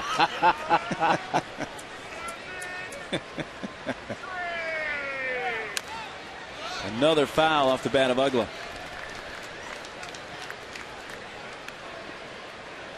Well, this was the lady at Fenway. She was pumped, and you could read her lips. But she'd been waiting her whole life. After the screaming ends. There it is. Waited my whole life for this. Well, the happiness a baseball can bring. Runners go, and that's outside. The walk has loaded the bases. Here comes Bud Black. The Padres have Frieri ready. And with Alex Gonzalez coming up, we're going to see a new pitcher. So the Braves have scored a run here in the 6th, are threatening to add more. The Padres will go to the bullpen as Mosley's night comes to an end.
Brought to you by RCP Block and Brick. Build an outdoor fire pit to enjoy with friends and family. Call RCP today. And in comes Ernie Frieri. Numbers again. Good numbers. Good ERA. 3.11. One's only hitting 225. And Nestor's job right here is to stop the bleeding. Giving up 1 run here this inning. They got the bases loaded. 2 outs. They need to make a pitch to get out of this inning. Leave it at 2-run deficit. 3 consecutive hitters have reached with 2 outs for Atlanta. That 9-pitch plate appearance for Ugla that finished in the walk led Mosley to 96 total pitches tonight. So Alex Gonzalez up with the bases loaded. 2 away. He's popped to second and grounded to third. Back to the screen, but it takes a fortunate bounce for the Padres. That must have hit that cement area right underneath the padding behind the plate. Or where did it hit? He missed it. Right off the bottom of that padding. So he wasn't close to hitting Hundley's glove, but it came ricocheted right back to Hundley. He had to make a nice play just to corral that ball.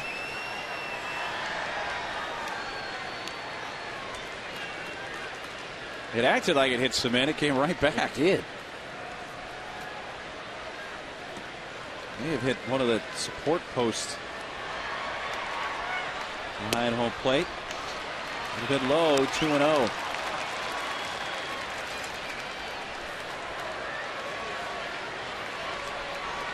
Josh Spence, a lone lefty in the Padre bullpen who made his major league debut last night, is up in the bullpen.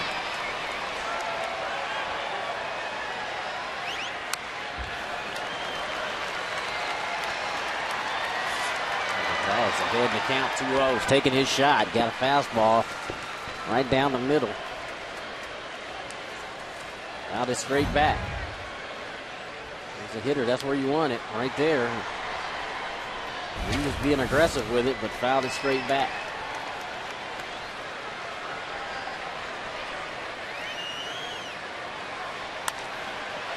That's popped up. Hundley throws the mask away and in foul ground makes the catch.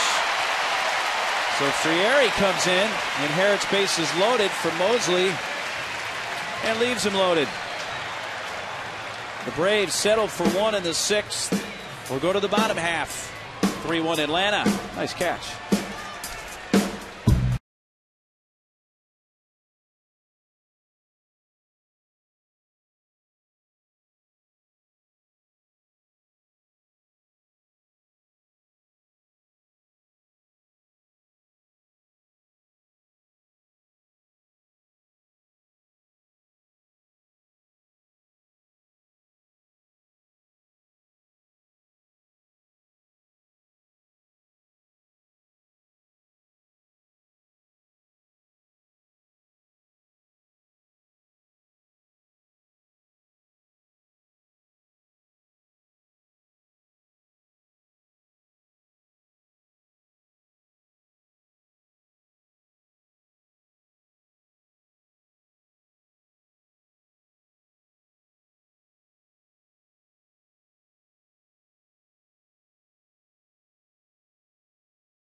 Family or co-workers, suites can be customized to fit your group's needs and include multiple seating options, food and beverage packages, and much more. Visit Padres.com/suites for all the details.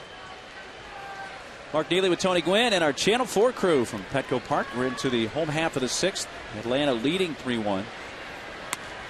Heart of the order for the Padres.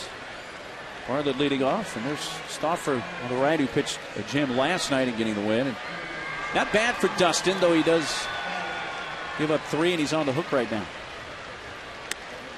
One of those 3 are unearned.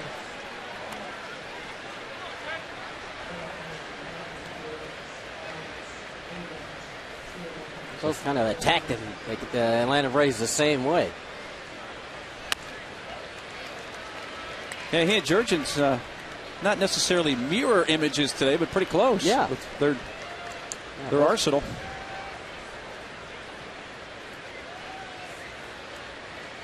Jurgens' 74th pitch of the game. Foul to the right. He's only given up the home run by Gonzalez. Padres have had some opportunities, had some guys on base, but haven't been able to get that hit in this game.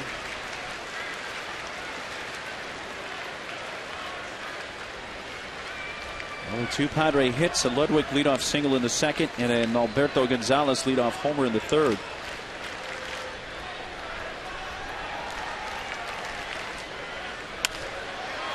Through the hole and into left. Bartlett with a base hit. That's going to bring the tying run to the plate. We'll see tumbling that ball around, and that looks like that no-seam sinker.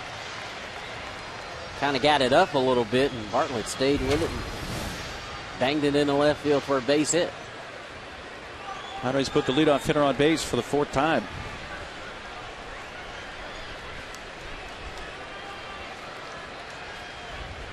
Hudson is grounded to first and fly to center.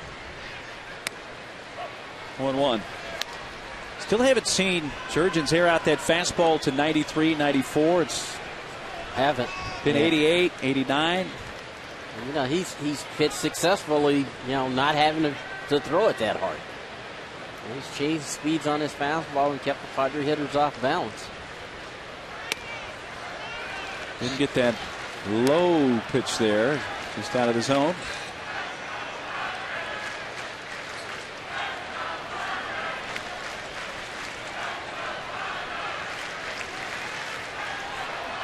Long look by Jurgens.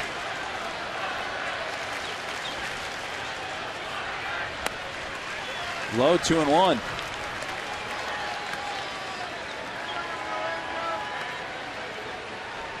Wow. What did the young lady bring? Looks like the gentleman brought something to write on. More interested in the baseball game. They're not doing homework at the ballpark on a Saturday, are they? Runner goes, pitch outside, throw to second, no shot. Great jump by Bartlett, who steals his team-leading 14th. Mark, you're absolutely right. He got a great jump. Again, Hudson not swinging at a pitch that's a ball, and allowing Bartlett to get himself in the scoring position.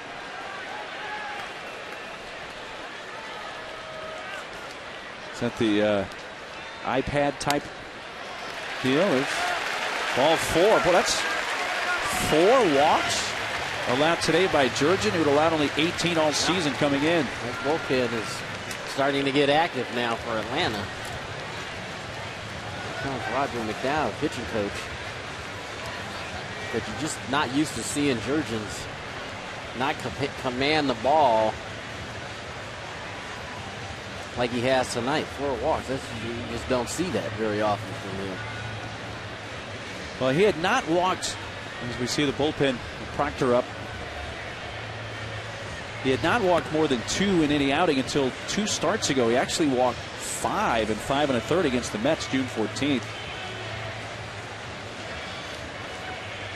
It really makes you wonder if there's something going on here. I mean, I haven't seen him really unleash the fastball like I've seen him before. And Jurgens was the NL pitcher of the month for May. He had 6 total walks the entire month. He has 4 today. Yeah.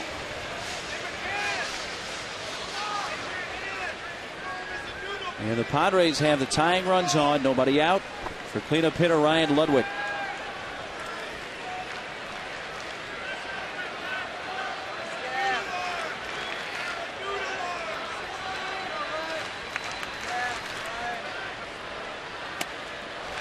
Breaking ball, wave and a miss.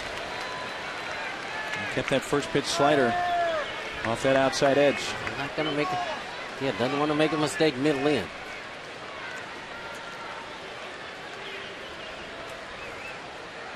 Chipper Jones is way back at third base if you're thinking about bunting.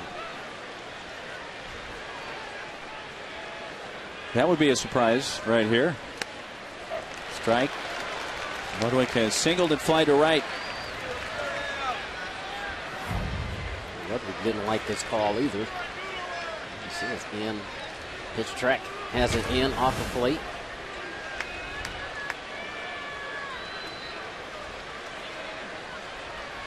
Most walks in a game in the career of Jurgens is 6. He's done that twice. Last time was in August of last year against the Mets. And that breaking ball down and away. 1-2. Ian McCann, a quick check in there.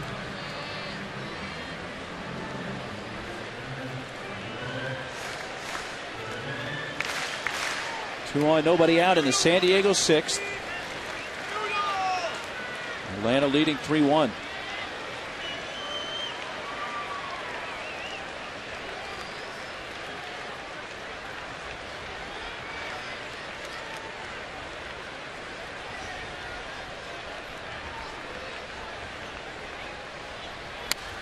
Ludwig reaches and fouls it over top the dugout. Jurgens went for the outside corner. All Ludwig could do was really foul this ball off. Fastball, best fastball of the night, too, 92 miles an hour. Starting to hump up a little bit here, late. Just was barely able to foul that off.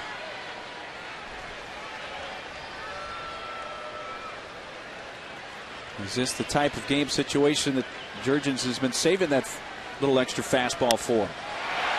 That 87-mile-per-hour fastball is in the air to left. And run down by McLeod. The lead runner, Bartlett, tags. He'll go to third. The throw comes into second. And runners are at the corners with one down. Smart running there by Bartlett.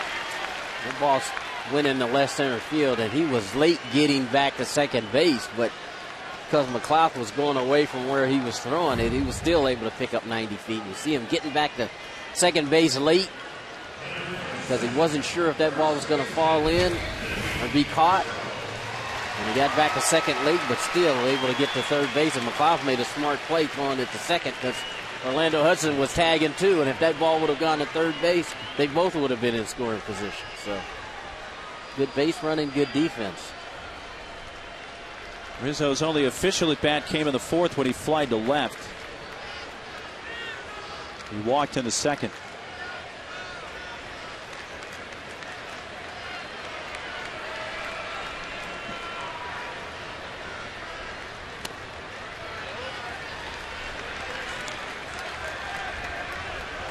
Couple of doubles last night for Rizzo.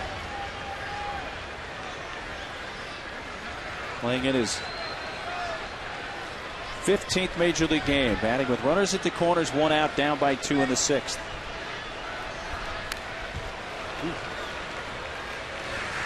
Fastball at 89. He does not get cheated. Fastball up in the zone.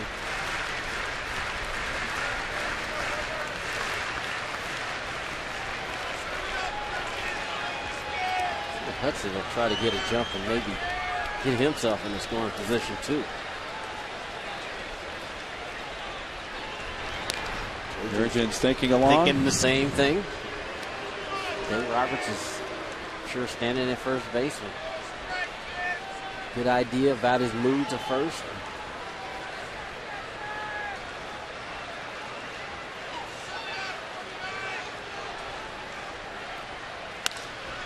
Down the left field side, foul.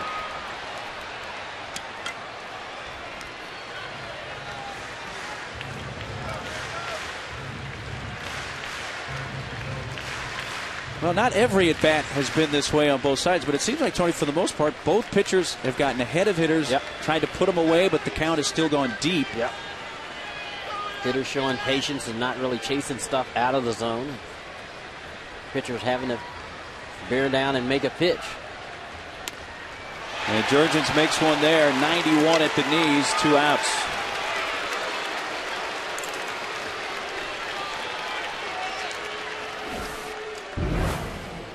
Our Carl's Jr. pitch track.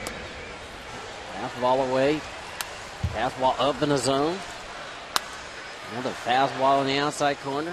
And there just kind of locked him up. Two-seamer. Started it in off the plate and ran it back in the middle. Got the strikeout looking. Second strikeout for Jair Jurgens. So it's first and third, 2 away for Cameron Maben, the center fielder.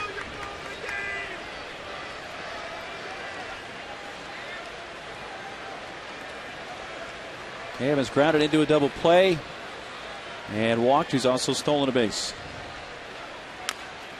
Slow tap, foul up the third base line. That little excuse me swing almost turned into something good for the Padres. That ball doesn't go foul. There's no way they throw him out at first base. And Padres are going to score a run and get Hudson in the scoring position. 3 runs, 5 hits, no errors for Atlanta. The Padres a run, 3 hits, 1 error, leading to 1 unearned Atlanta run. We talked about this earlier too. Just isn't a whole lot of fastballs to be had out there. Jurgens has changed speeds all night long, and when they've had runners on base, that's when he's really changed speeds. So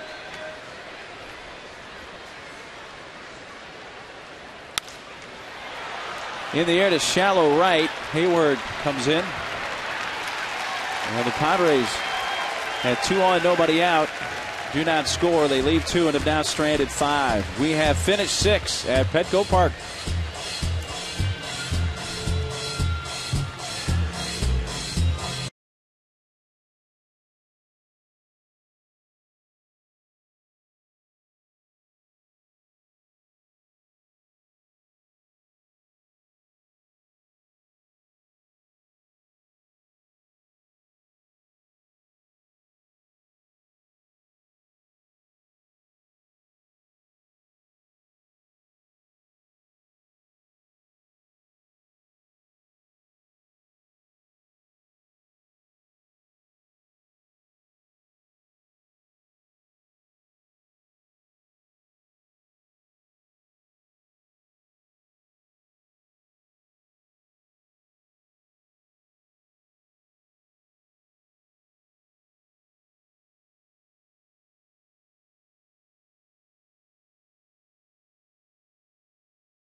California's premier dental implant center, Goldman Sachs. For all the reasons you invest, mutual funds from Goldman Sachs.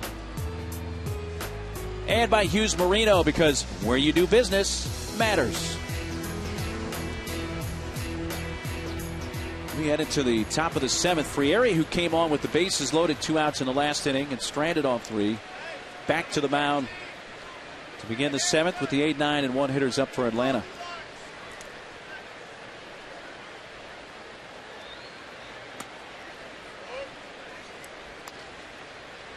David McLeod has doubled and lined to second. Padres won here last night, 11-2. Atlanta leading here as we get to the later stages, a 2-run game. We have Tim Hudson against Corey Luebke tomorrow in the finale of the series. We're on the air at 1 o'clock.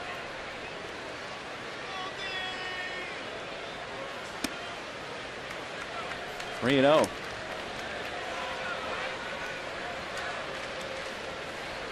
Be the first start of the season for Luebke, who made 3 starts last year after coming up.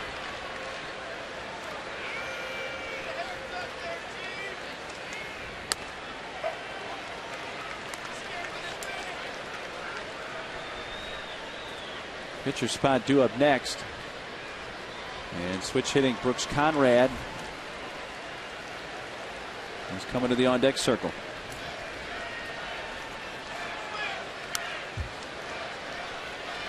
From 3-0 to 3-2.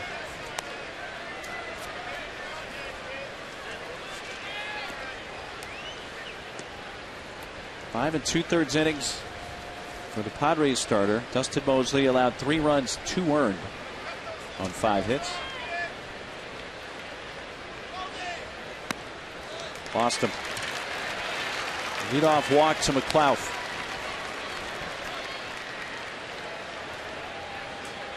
And Bud comes out of the dugout. Pitcher's spot is due up 3rd in the bottom of the inning, but let's see what Bud has up his sleeve here. He's got the lefty Spence. And we'll turn Conrad around to bat right-handed. So Padre pitching change. The Aussie Spence, who made his big league debut last night, will come on for a second time.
outdoor fire pit to enjoy with your friends and family. Call RCP today. Josh Spence's numbers in San Antonio. Real good numbers. Opponent's only hitting $180. Got his first taste of Major League ball last night. Yeah, 3 up, 3 down for him in the ninth. Struck out Hayward. Chipper Jones popped to second, and then McCann grounded to second to win the game. So he retired 3 All-Stars. And when he finished up last night's game, this is his reaction last night. Like, ooh, got through it. A little chest bump with Nick Hundley. That was with an 11-2 lead. Now it's the other way. You're down a couple of runs, and you're trying to hold them at bay. It's a little bit more stress in this outing. Talking about, what happens if he bunts.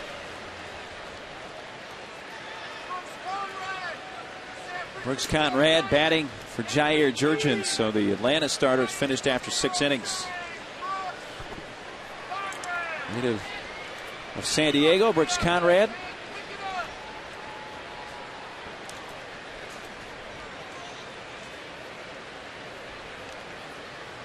First thing I notice about Brooks Conrad in the batter's box, no batting gloves. Old school. There are a few guys like that with Jorge Posada. Yeah. Not many, though. Of course, Vladimir Guerrero. Yep. Up and away. Once I started using batting gloves, I wasn't going back the other way. Some guys just like to feel. They want to feel that wood in their hand and feel the pine tar on your hand and on the wood. So when did you first start using batting gloves? In college. In college, you swing like we were swinging aluminum bats, and they had that rubber handle, so you really didn't need batting gloves. And so, my last year in college, I started wearing them, and then got to the pro ball. Get bees in your hand. You get stung one time. That's all it'll take. McLeod back standing.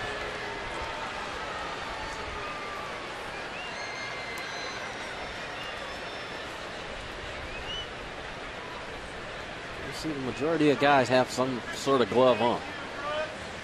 Brooks Conrad has 3 pinch hit home runs this season. Last one he hit was on Wednesday. So in his 3 seasons with Atlanta, he has 7 pinch hit home runs.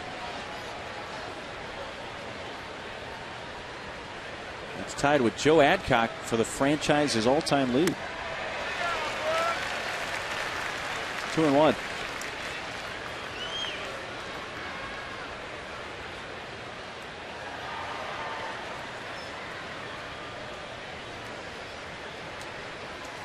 Leadoff walk issued to McLeod by Frieri. Josh Spence in as the third Padres pitcher of the game. Took a pretty big swing right there. And, Spence is not a guy that's going to overpower you. Yeah, that went up as an 81-mile-per-hour fastball on the board. Yep. A lot of these Atlanta hitters, they're getting their first look at him.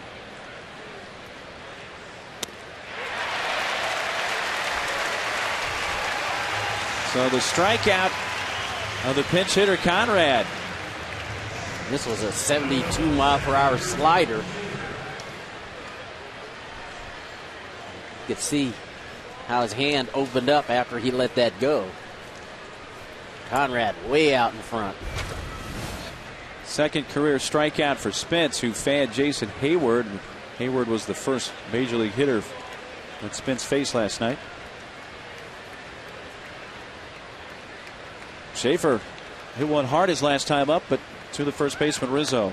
Shortens up, ball 1.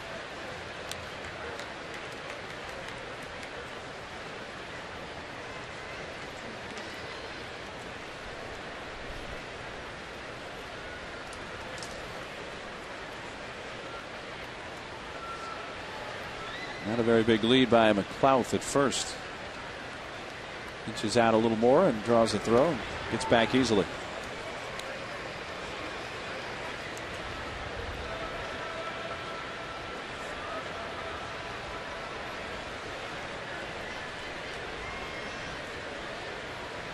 Smith's trying to keep this a 2-run game.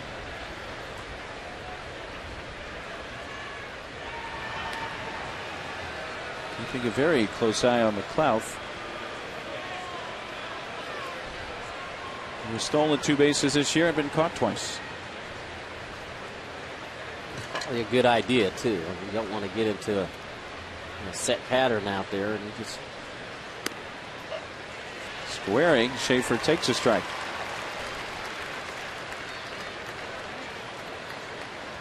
Now he's having a conversation with Anthony Rizzo. If he does bunt, you get the line. Asking Rizzo if he gets the line.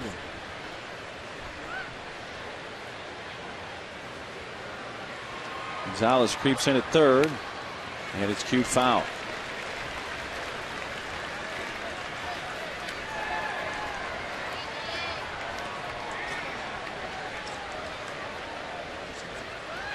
Coming up, it's the San Diego Hyundai Dealers 7th inning stretch. Get more MPG, more value, and double the warranty. Shop online at SanDiegoHyundaiDealers.com.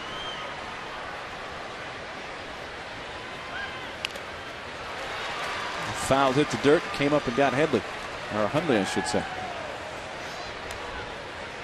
This takes a lot off on that breaking ball. Well, when your fastball's 80-81. Yeah. Gives you good arm action on it, and the breaking ball really moves a lot. There's a big break to it.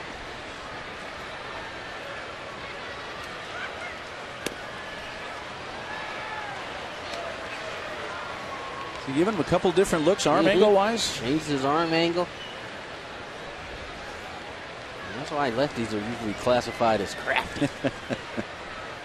He's changing arm angles, trying to do whatever he has to do to get this hitter out.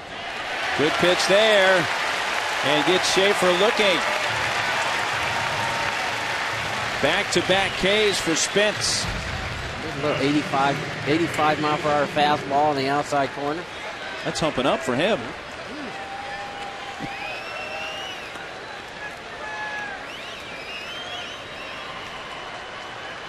Schaefer didn't think so. Yeah. Something along those lines, yeah. reading his lips. Well, Jason Hayward up. Gotta be careful to this guy. Ball one is high.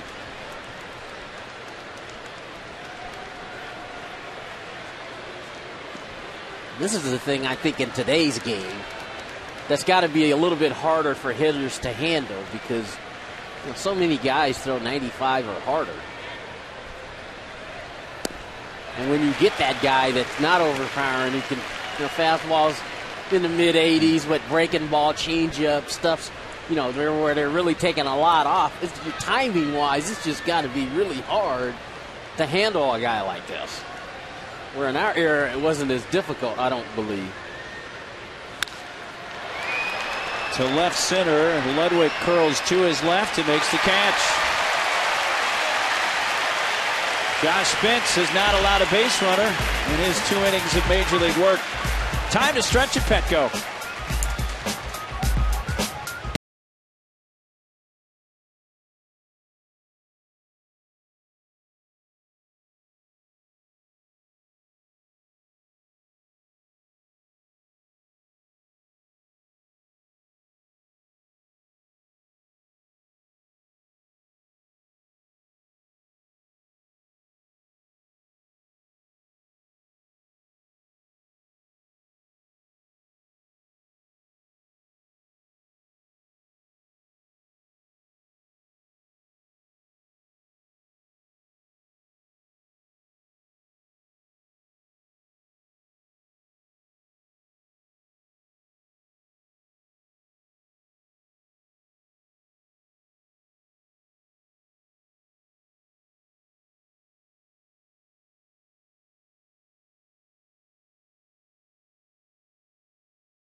Cam shot brought to you by Mossy Ford and Mossy Toyota. Visit us in Pacific Beach or online at mossy.com.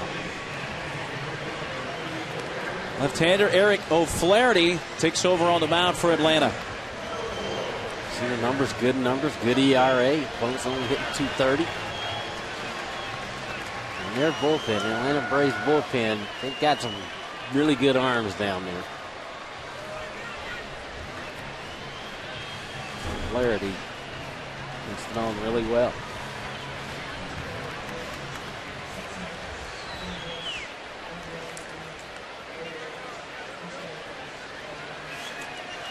So the Padres come up last to the 7th, trailing 3-1 with the bottom 3 scheduled. Hundley, Gonzalez, and the pitcher spot. First pitch, strike 1.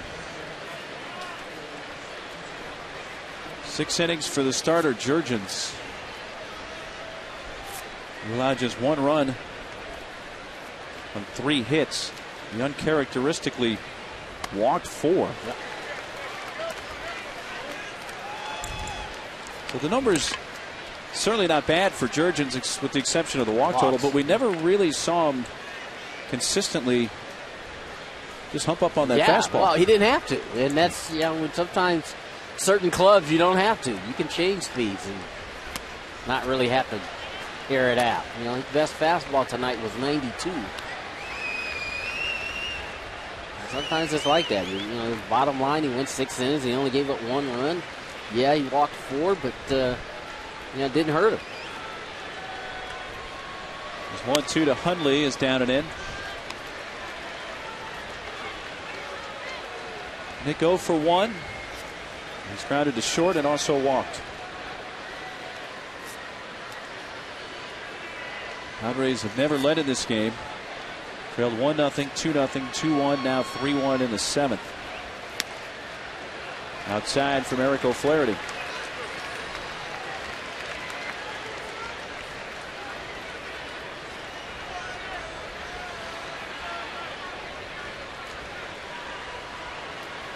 The base runner would bring up the tying run. It's 3-2 on Hundley. It's a 3rd foul. Whoa. Gentleman lost his glasses and about flipped onto the field.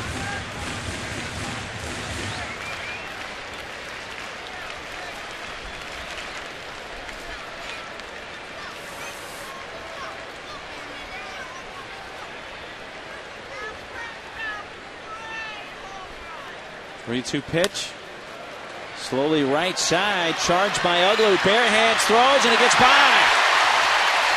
The catcher there, McCann, to pick it up. I don't know if McCann was going to get him anyway. This may be a base hit for Hundley.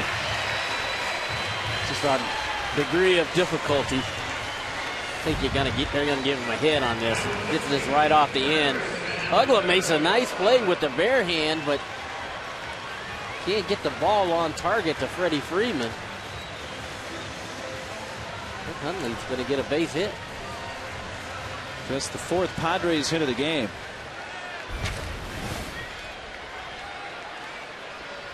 So the tying run is on for Alberto Gonzalez, who homered leading off the 3rd for what has been the only Padre run. And he hits one slowly to 3rd. Jones gets the lead runner, and that'll be the only play. Gonzalez did not hit it all that hard, but Hundley is forced 5-4.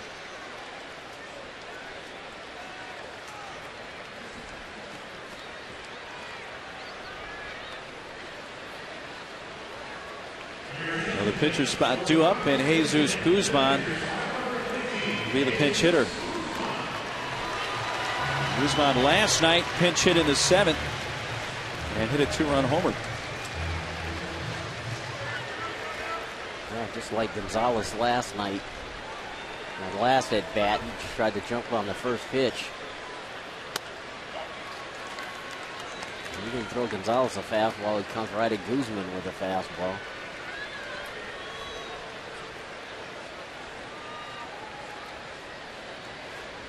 O'Flaherty's 0-1. Eric O'Flaherty, the Braves pitcher, born, raised, and still lives in Walla Walla, Washington. Wow. Did you play in Walla Walla? I did. This is your first First stop. Yeah. Home of the sweet onion. Yeah. Strike call 1-2.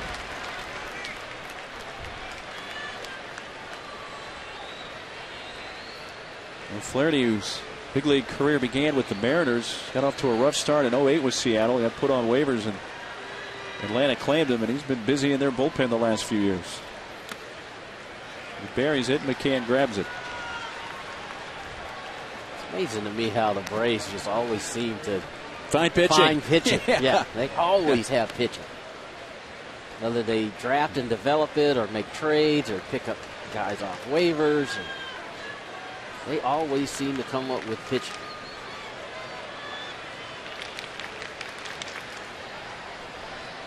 The 2-2 pitch.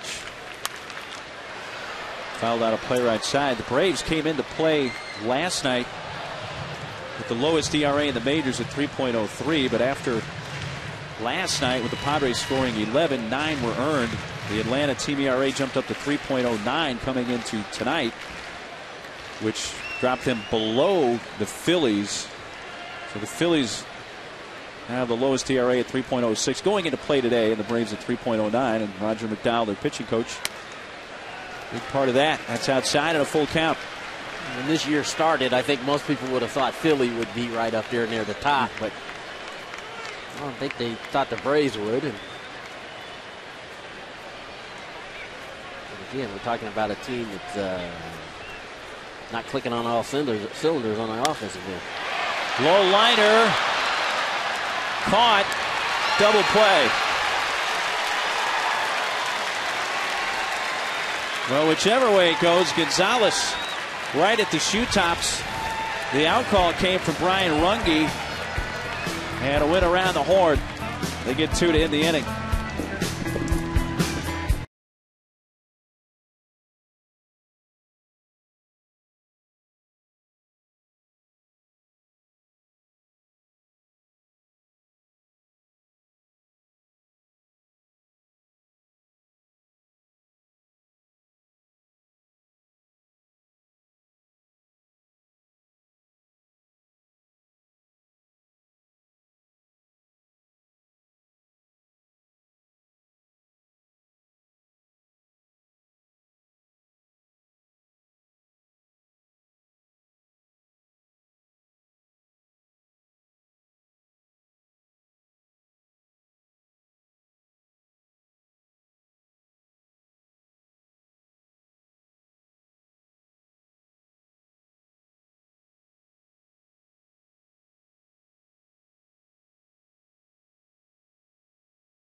By Coors Light, the world's most refreshing beer. If you're scoring this at home, this is a line out to short. This ball was caught by Gonzalez.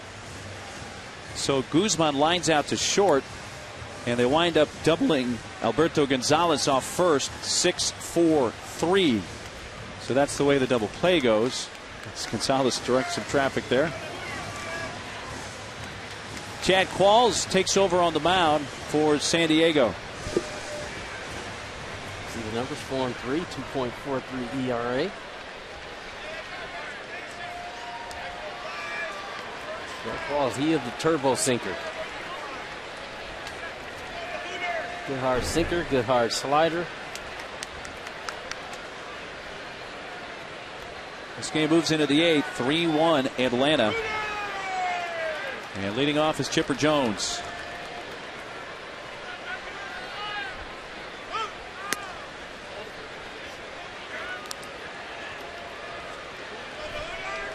Chipper in the first, single, driving in a run. Since then, he's grounded to second and flied to left.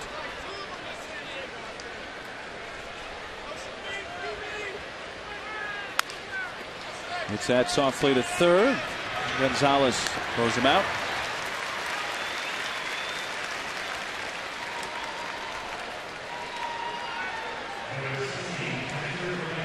And that's what Chad Qualls does so well, getting those soft ground balls. Good movement on that. Look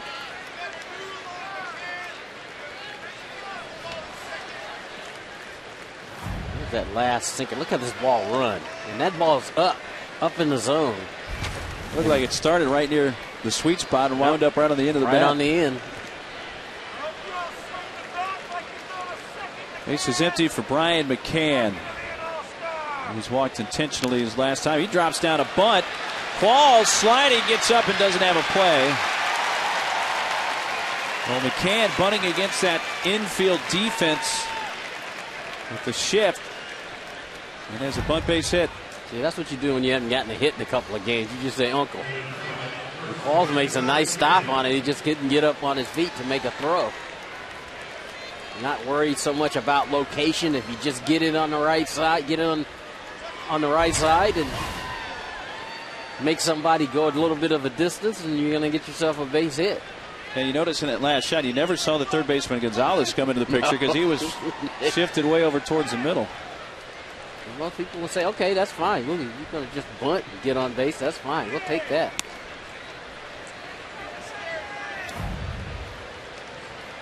Here's the bunt. You see, Gonzalez is, that's Bartlett. Trying to come in from shortstop. And Gonzalez, he had been shifted to the right side of the infield. 1-0 is in the air to left field. Hit well by Freeman to the fence.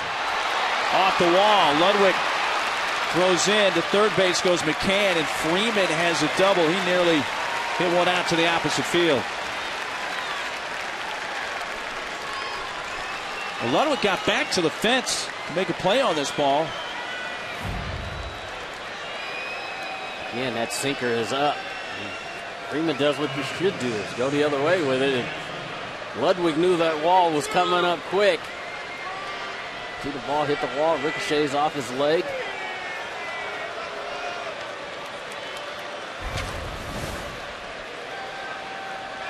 Second hit of the game for Freeman, and runners are at second and third. And one out. The Padres bring the infield in with Ugla at the plate.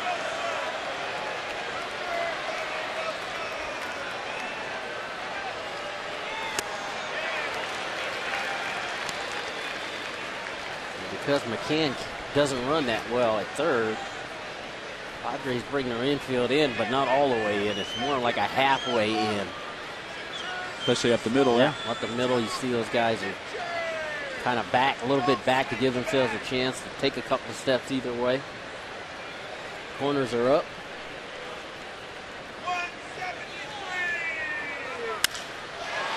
Through the drawn in infield and into left. McCann scores to third. Freeman. It's 4-1 Atlanta. Ugla on base for a third time in the game. His first hit, but his 24th RBI makes it a 3-run game.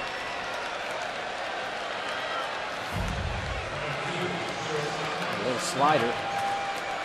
Yeah, hits it in the perfect spot. Finds the hole, drives in a run. Moves another one up to third.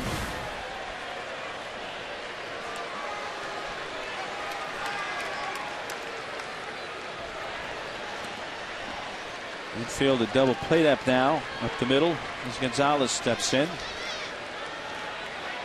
And the squeeze is on. The suicide squeeze, and they execute it. Rizzo racing to the line to tag Gonzalez. So up by 3 here in the 8th. Freddie Gonzalez employs the suicide squeeze, and it scores Freeman from third to make it 5-1.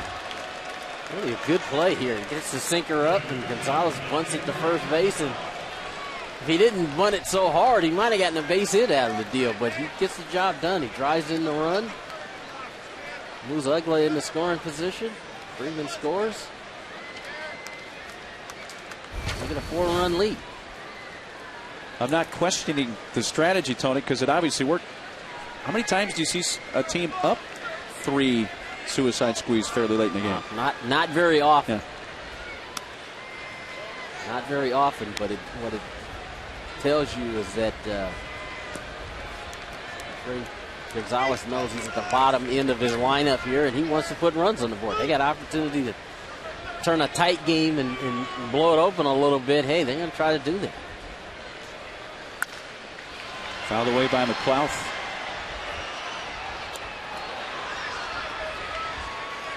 And it was definitely a squeeze because Freddie Freeman was running. Yeah, it was the suicide. It wasn't the safety squeeze. It wasn't a safety squeeze. It was a suicide squeeze. And Gonzalez got a good pitch to handle. Was up in the zone. Got the job done. And now that takes a grand slam to tie you. And now they're going for that extra run. 2-out knock right here might do that. First inning of work for Qualls, who got the leadoff man, Chipper Jones, but McCann began all this with a bunt base hit against the shift. And a Freeman double off the wall and left. Over with a base hit through the drawn and infield, and the suicide squeeze from Gonzalez. That's low to McLeod.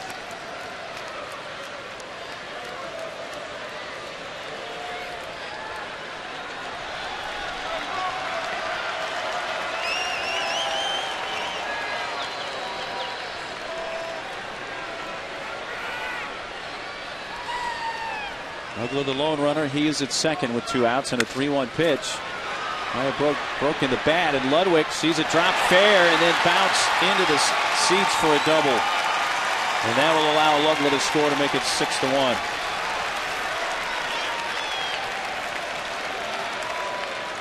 Second double of the game for Nate McLeod. This one gives him his 12th RBI. Perfect placement. Another good sinker running away. It bounces just inside the line and into the stands. And they were shading him to left field, shading him towards the line, and he just puts it in the perfect spot. That's where it came down. Fair by maybe less than a foot. Pitcher spot due up, and Eric Hinsky will pinch hit.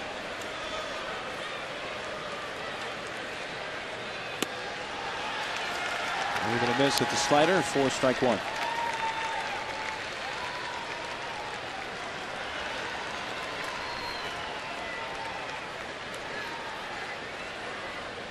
The Braves hang up their first crooked number of this game. They've scored 3 so far here in the 8th. Right back to it, 0-2. And back-to-back sliders from Qualls. We talked about it last night. This Braves team usually put some runs on the board in Petco Park. And they were averaging about 6 runs a game, and that's where they're at tonight. Six runs. Yeah, that's going back over the last 7 seasons and 27 games prior to last night. They'd averaged 6 runs a game here at Petco.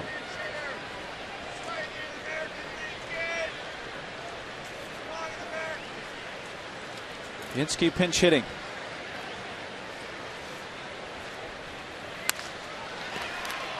To third, Gonzalez on to Rizzo. But the Braves add 3. They lead it by 5 in the top of the order coming up for San Diego.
Post-game show from the Channel 4 studio tonight with John Weisbarth and Bob Scanlon. Sequan Casino get away for the day at Sequan. Hey, they're in the Padres hoodie. There's our man JT from Channel 4. And Cox brought the wife out to the yard.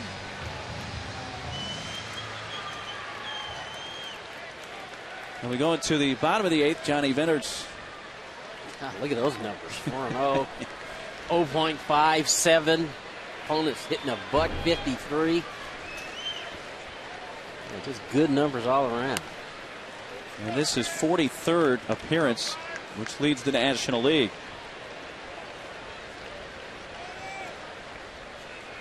Denorfia bats for Venable. So with a lefty on the mound, we get the right-handed bat of Denorfia.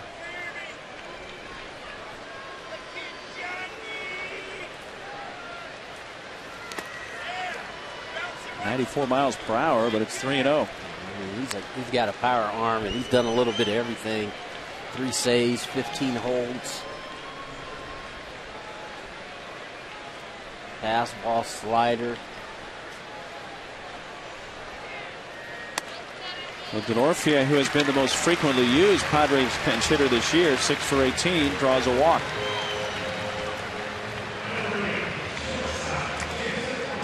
Freddie Gonzalez taking a deep breath over there. 4-pitch walks. Managers hate to see those. Like the team goes out and puts 3 runs on the board and gives you a nice 5-run lead, and you walk the first guy on 4 pitches.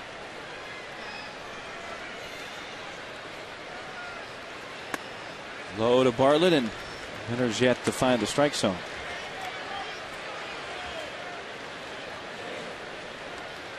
Bartlett singled to left in the 6th and stole a base, but was stranded at 3rd. Padres have left 5 on tonight. Atlanta has stranded a half dozen.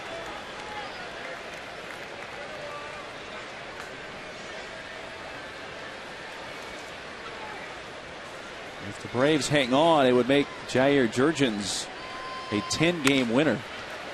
That's to short. Gonzalez backs up. Out. Ugly to first, and they turn 2. 3rd double play for the Atlanta defense tonight. Gonzalez started to charge this ball, and then in between hops backed up. Yep. Started the 6-4-3. He did. He didn't know if he should take it on the short hop or stay back on it. He decided to stay back.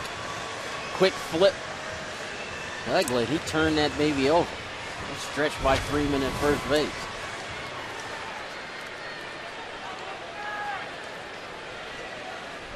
Bases are empty for Orlando Hudson. First pitch strike at 95.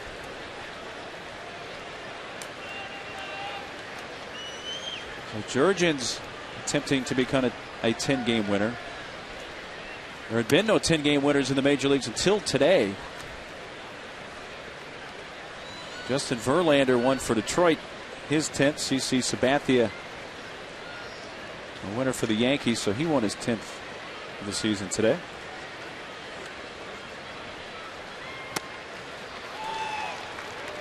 It won't be long before they start having discussions about starters for the All-Star game. San Diegan Cole Hamels was going for his 10th win for the Phillies today, but beaten by Oakland 4-1. Jurgens trying to become the first 10-game winner in the National League. A strikeout of Orlando Hudson. The double play helped out Venters, and we'll go to the 9th. 6-1 Atlanta.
Correct the figure from earlier. 38,060 tonight at Petco Park on beach towel night.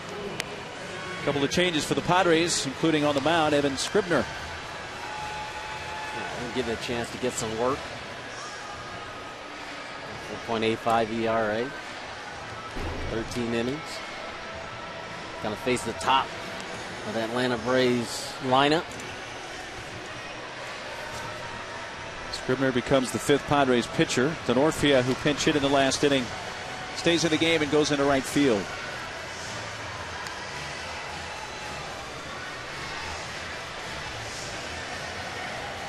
And indeed, top of the order for Atlanta in the 9th. Schaefer, Hayward, and Chipper Jones. 6 runs, 9 hits for the Braves. 1 run, 4 hits, and an error for the Padres.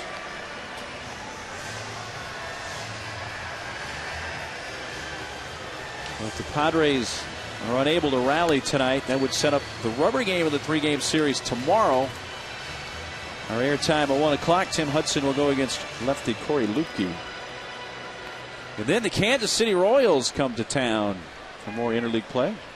You talk about an organization that has a lot of good young talent. Good young talent. Kind of looking forward to seeing the Kansas City Royals play here next week.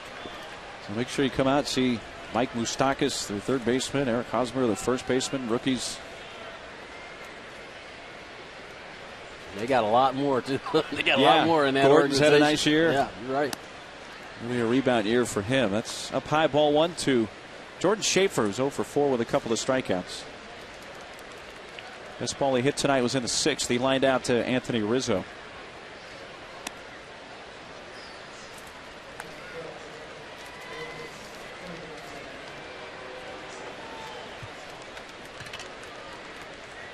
Last outing for Scribner was on the 20th, 5 days ago at Boston.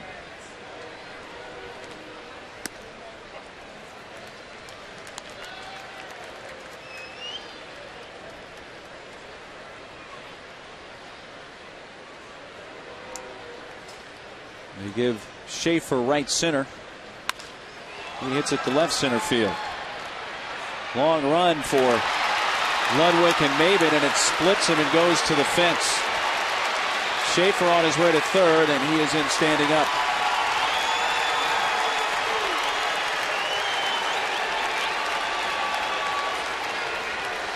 Got to right in between Ludwig and Maben. It looked like there was some miscommunication between the two. Not sure if this ball was going to be caught, but they both kind of look at each other, and Ludwig's probably closer to that ball, and it gets by. You see Schaefer not thinking that that ball was going to get all the way to the wall. He had to turn it on to get to 3rd. He gets credit for his 2nd triple of the year. Infield in, swing and a miss by Hayward. A curveball. It bounced off of Hundley. 2 doubles, 2 runs scored for Hayward.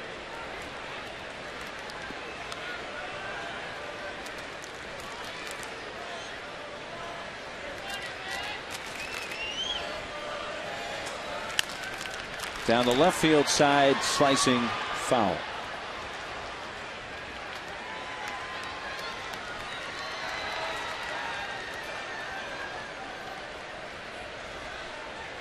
Now the Phillies lost, as I mentioned earlier, so a win by the Braves would move them once again to 4 games back in the National League East. There are a few NL teams holding their own in interleague play, but not many. Not many, you're right. Which really has been the trend for a number of years. 0-2 foul. Is it really as much of a disadvantage as it seems, Tony, as far as using the DH for National League teams who normally don't when they play at the American League cities? I don't. I think for the American League teams, it's such an advantage. Got the fastball by Hayward, who strikes out. So it's more of just the advantage of using it most every day for the American League than their teams are built around how that DH slot is filled in the American League, where in the National League, it's like, let me just put my, the best guy I can put in there. And a lot of times it's teams giving a guy a day off from playing and letting him DH. You know, Matt Kemp in L.A. or Ryan Howard giving them a day off and letting them DH and letting somebody else play. But Chipper Jones hits it down the line and left. Ludwig chases it in the corner. That's a fair ball. Schaefer scores. Jones, who knocked in the very first run of this game in the first, gets his second run batted into the game and 43rd of the year, and it's 7-1.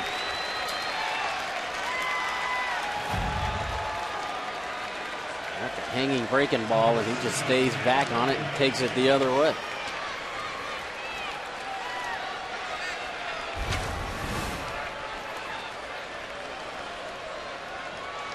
And a smile from Chippers. 2 for 5 tonight. Cleanup hitter Brian McCann takes low.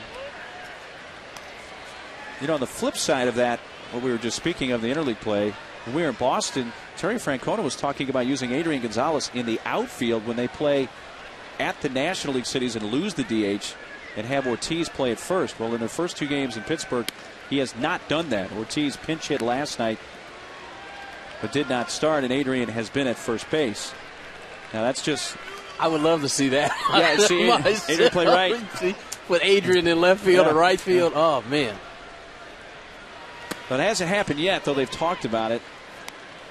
Though this is just the second of 9 straight games at National League cities for the Red Sox. Again, those American League teams are built. You know, their DH is an integral part of what a lot of American League teams do. Here's the breaking ball. Curve swung on and missed.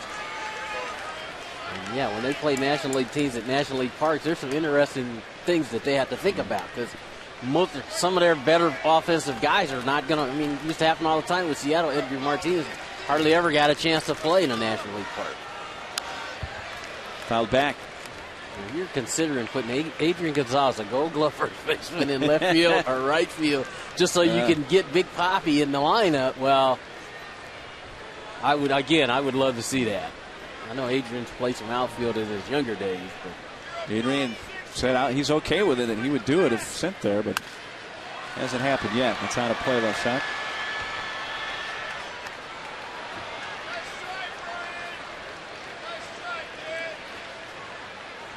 Brian McCann intentionally walked in the 6th, then in the 8th with 1 out, laid down a bunt against the shift, which is not employed here due to a runner Jones at second. And the team down by 6, up and away, full count. You go back to that inning, that play just didn't seem like it was going to be that big a deal. He just dropped the bunt down, he had to shift, hadn't gotten a hit here yet. Drops a bunt down, gets a base hit, and the next thing you know, they put 3 runs on the board. Yeah, 4 batters later, they tack on 3 more. And they've added another here in the 9th. 3-2 to McCann. Breaking ball to first, foul. Terry Pendleton fields that.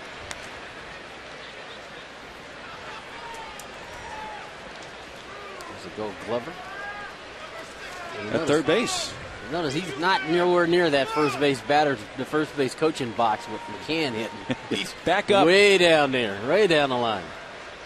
Terry Pendleton with 3 Gold Gloves. It's outside and a walk to McCann. He's on base for a 3rd consecutive time. Terry Pendleton in his first season, by the way, is the first base coach. He'd been their hitting coach the last 9 years. His name I had heard as a possible replacement to Bobby Cox. Turns out to be Freddie Gonzalez. Very knowledgeable baseball man. Larry Parrish, by the way, the former Tiger manager, is the Atlanta new hitting coach. And Freddie Freeman has singled, doubled, walked, driven in a run, and scored a run.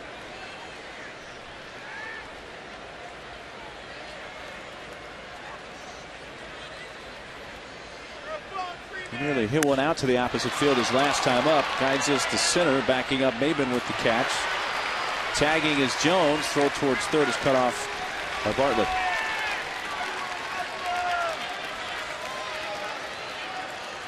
Runners at the corners with 2 away for Dan Ugla.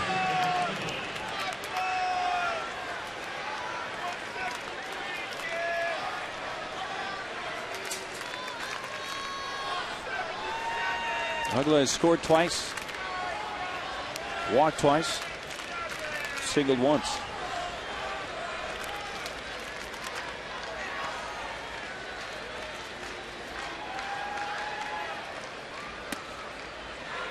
Breaking ball, curve, ball 1 low.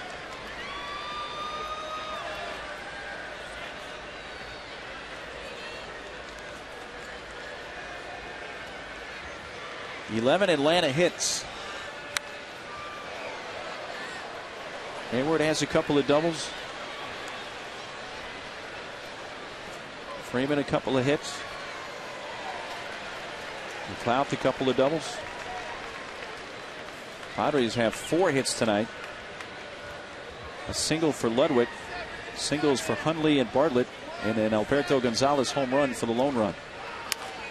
Curve, shot foul. The gentleman behind her caught that ball. That's right.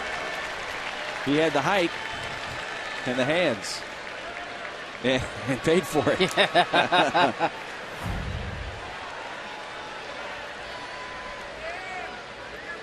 Yeah, reach up there and grab it. And 10 seconds later, the pain kicked in, and that's crushed. Deep center field, Maben at the fence, and Ugla, his 11th of the year. This is a 3-run blast. It's 10-1.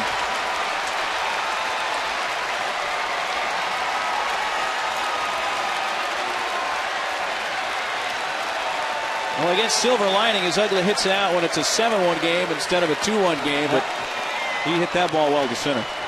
Well, it did. He just, his track record says he's going to be productive. And, he's not a 174 hitter, and this ball is up in the zone. It's not even a strike, and boy, he gets on top of it and drives it out. Maben gives it a great effort, but comes up just a little bit short.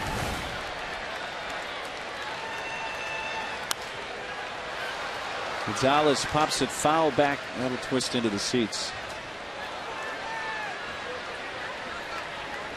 So Atlanta has put up a 10 spot a night after the Padres scored 11.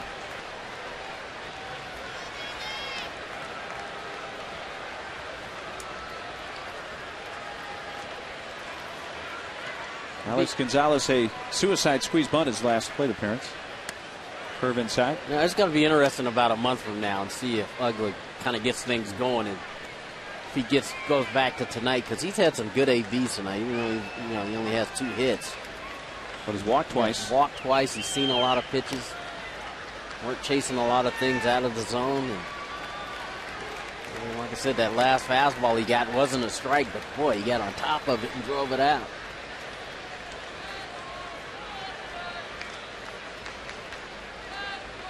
If they're pitching, they're going to be a factor. He went around on the high fastball and strikes out, but Atlanta adds 4 more, 3 on the Ugla home run. Last chance for the Padres coming up, down by 9.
10-1. And into the game for Atlanta. Guy who spent 4+ seasons as a Padre, Scott Linebrink. You see his numbers: 3-1, 3.56 ERA, only 9 walks. Last appearance was on the 22nd against Toronto, and he went an inning. That's what we're asking him to do here: give him an inning and close this game up. Fastball, slider, split finger. Still rushes it up there pretty good, 93, 94 miles an hour. Almost 10 years of big league time now for Scott Linebrink. Ludwig leading off. Strike one. You talk about consistency. Linebrink pitching for the Padres in the middle of the last decade. In 2004, 5, and 6, each of those seasons he had 73 appearances for the Padres. In his best year, 05, he went 8-1 with a 1.83 ERA. He's a workhorse here, no question about it. He left here and he went to the White Sox. He spent the last 3 seasons with Chicago.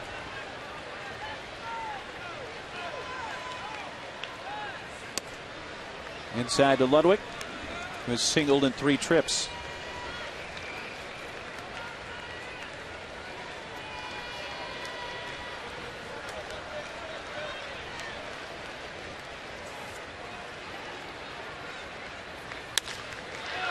Center field, Schaefer, a couple of steps to his right, 1 out.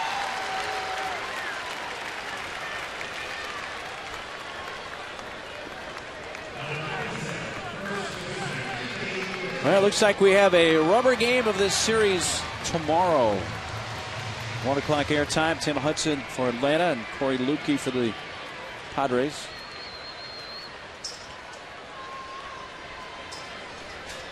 Rizzo 0 for 2 with a walk.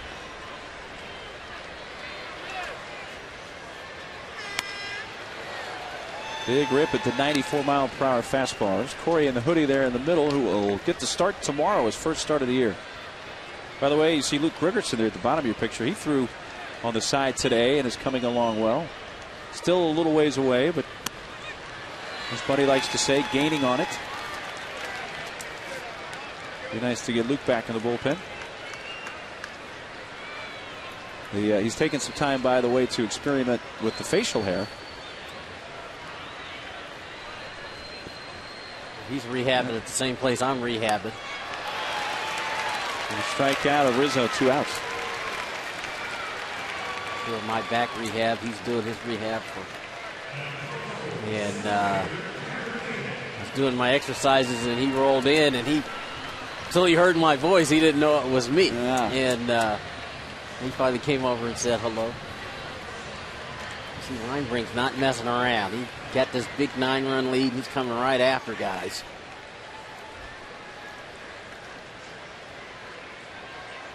So the Padres down to their final out, and Cameron Maben, the center fielder, takes a fastball low. Linebrink at 96. He's, like you said, he's still got some giddy up. Still getting it up there. Linebrink pitched on a couple of Padre playoff teams in 05 and 06 in the division series against the Cardinals.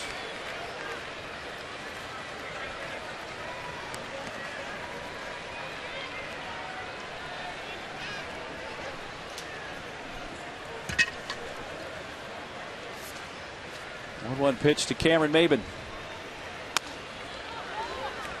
93 near that high inside corner.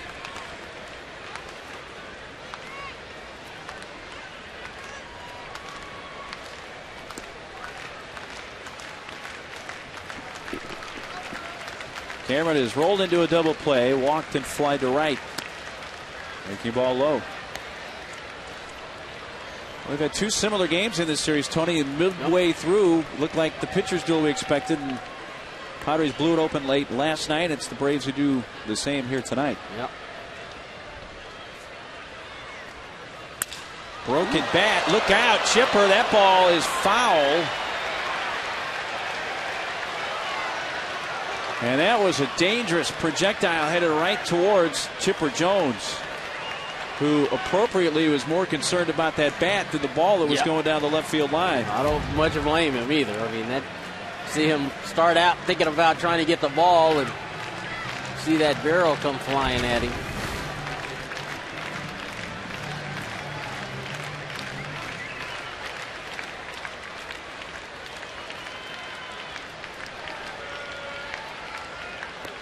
Might see that one in his sleep tonight.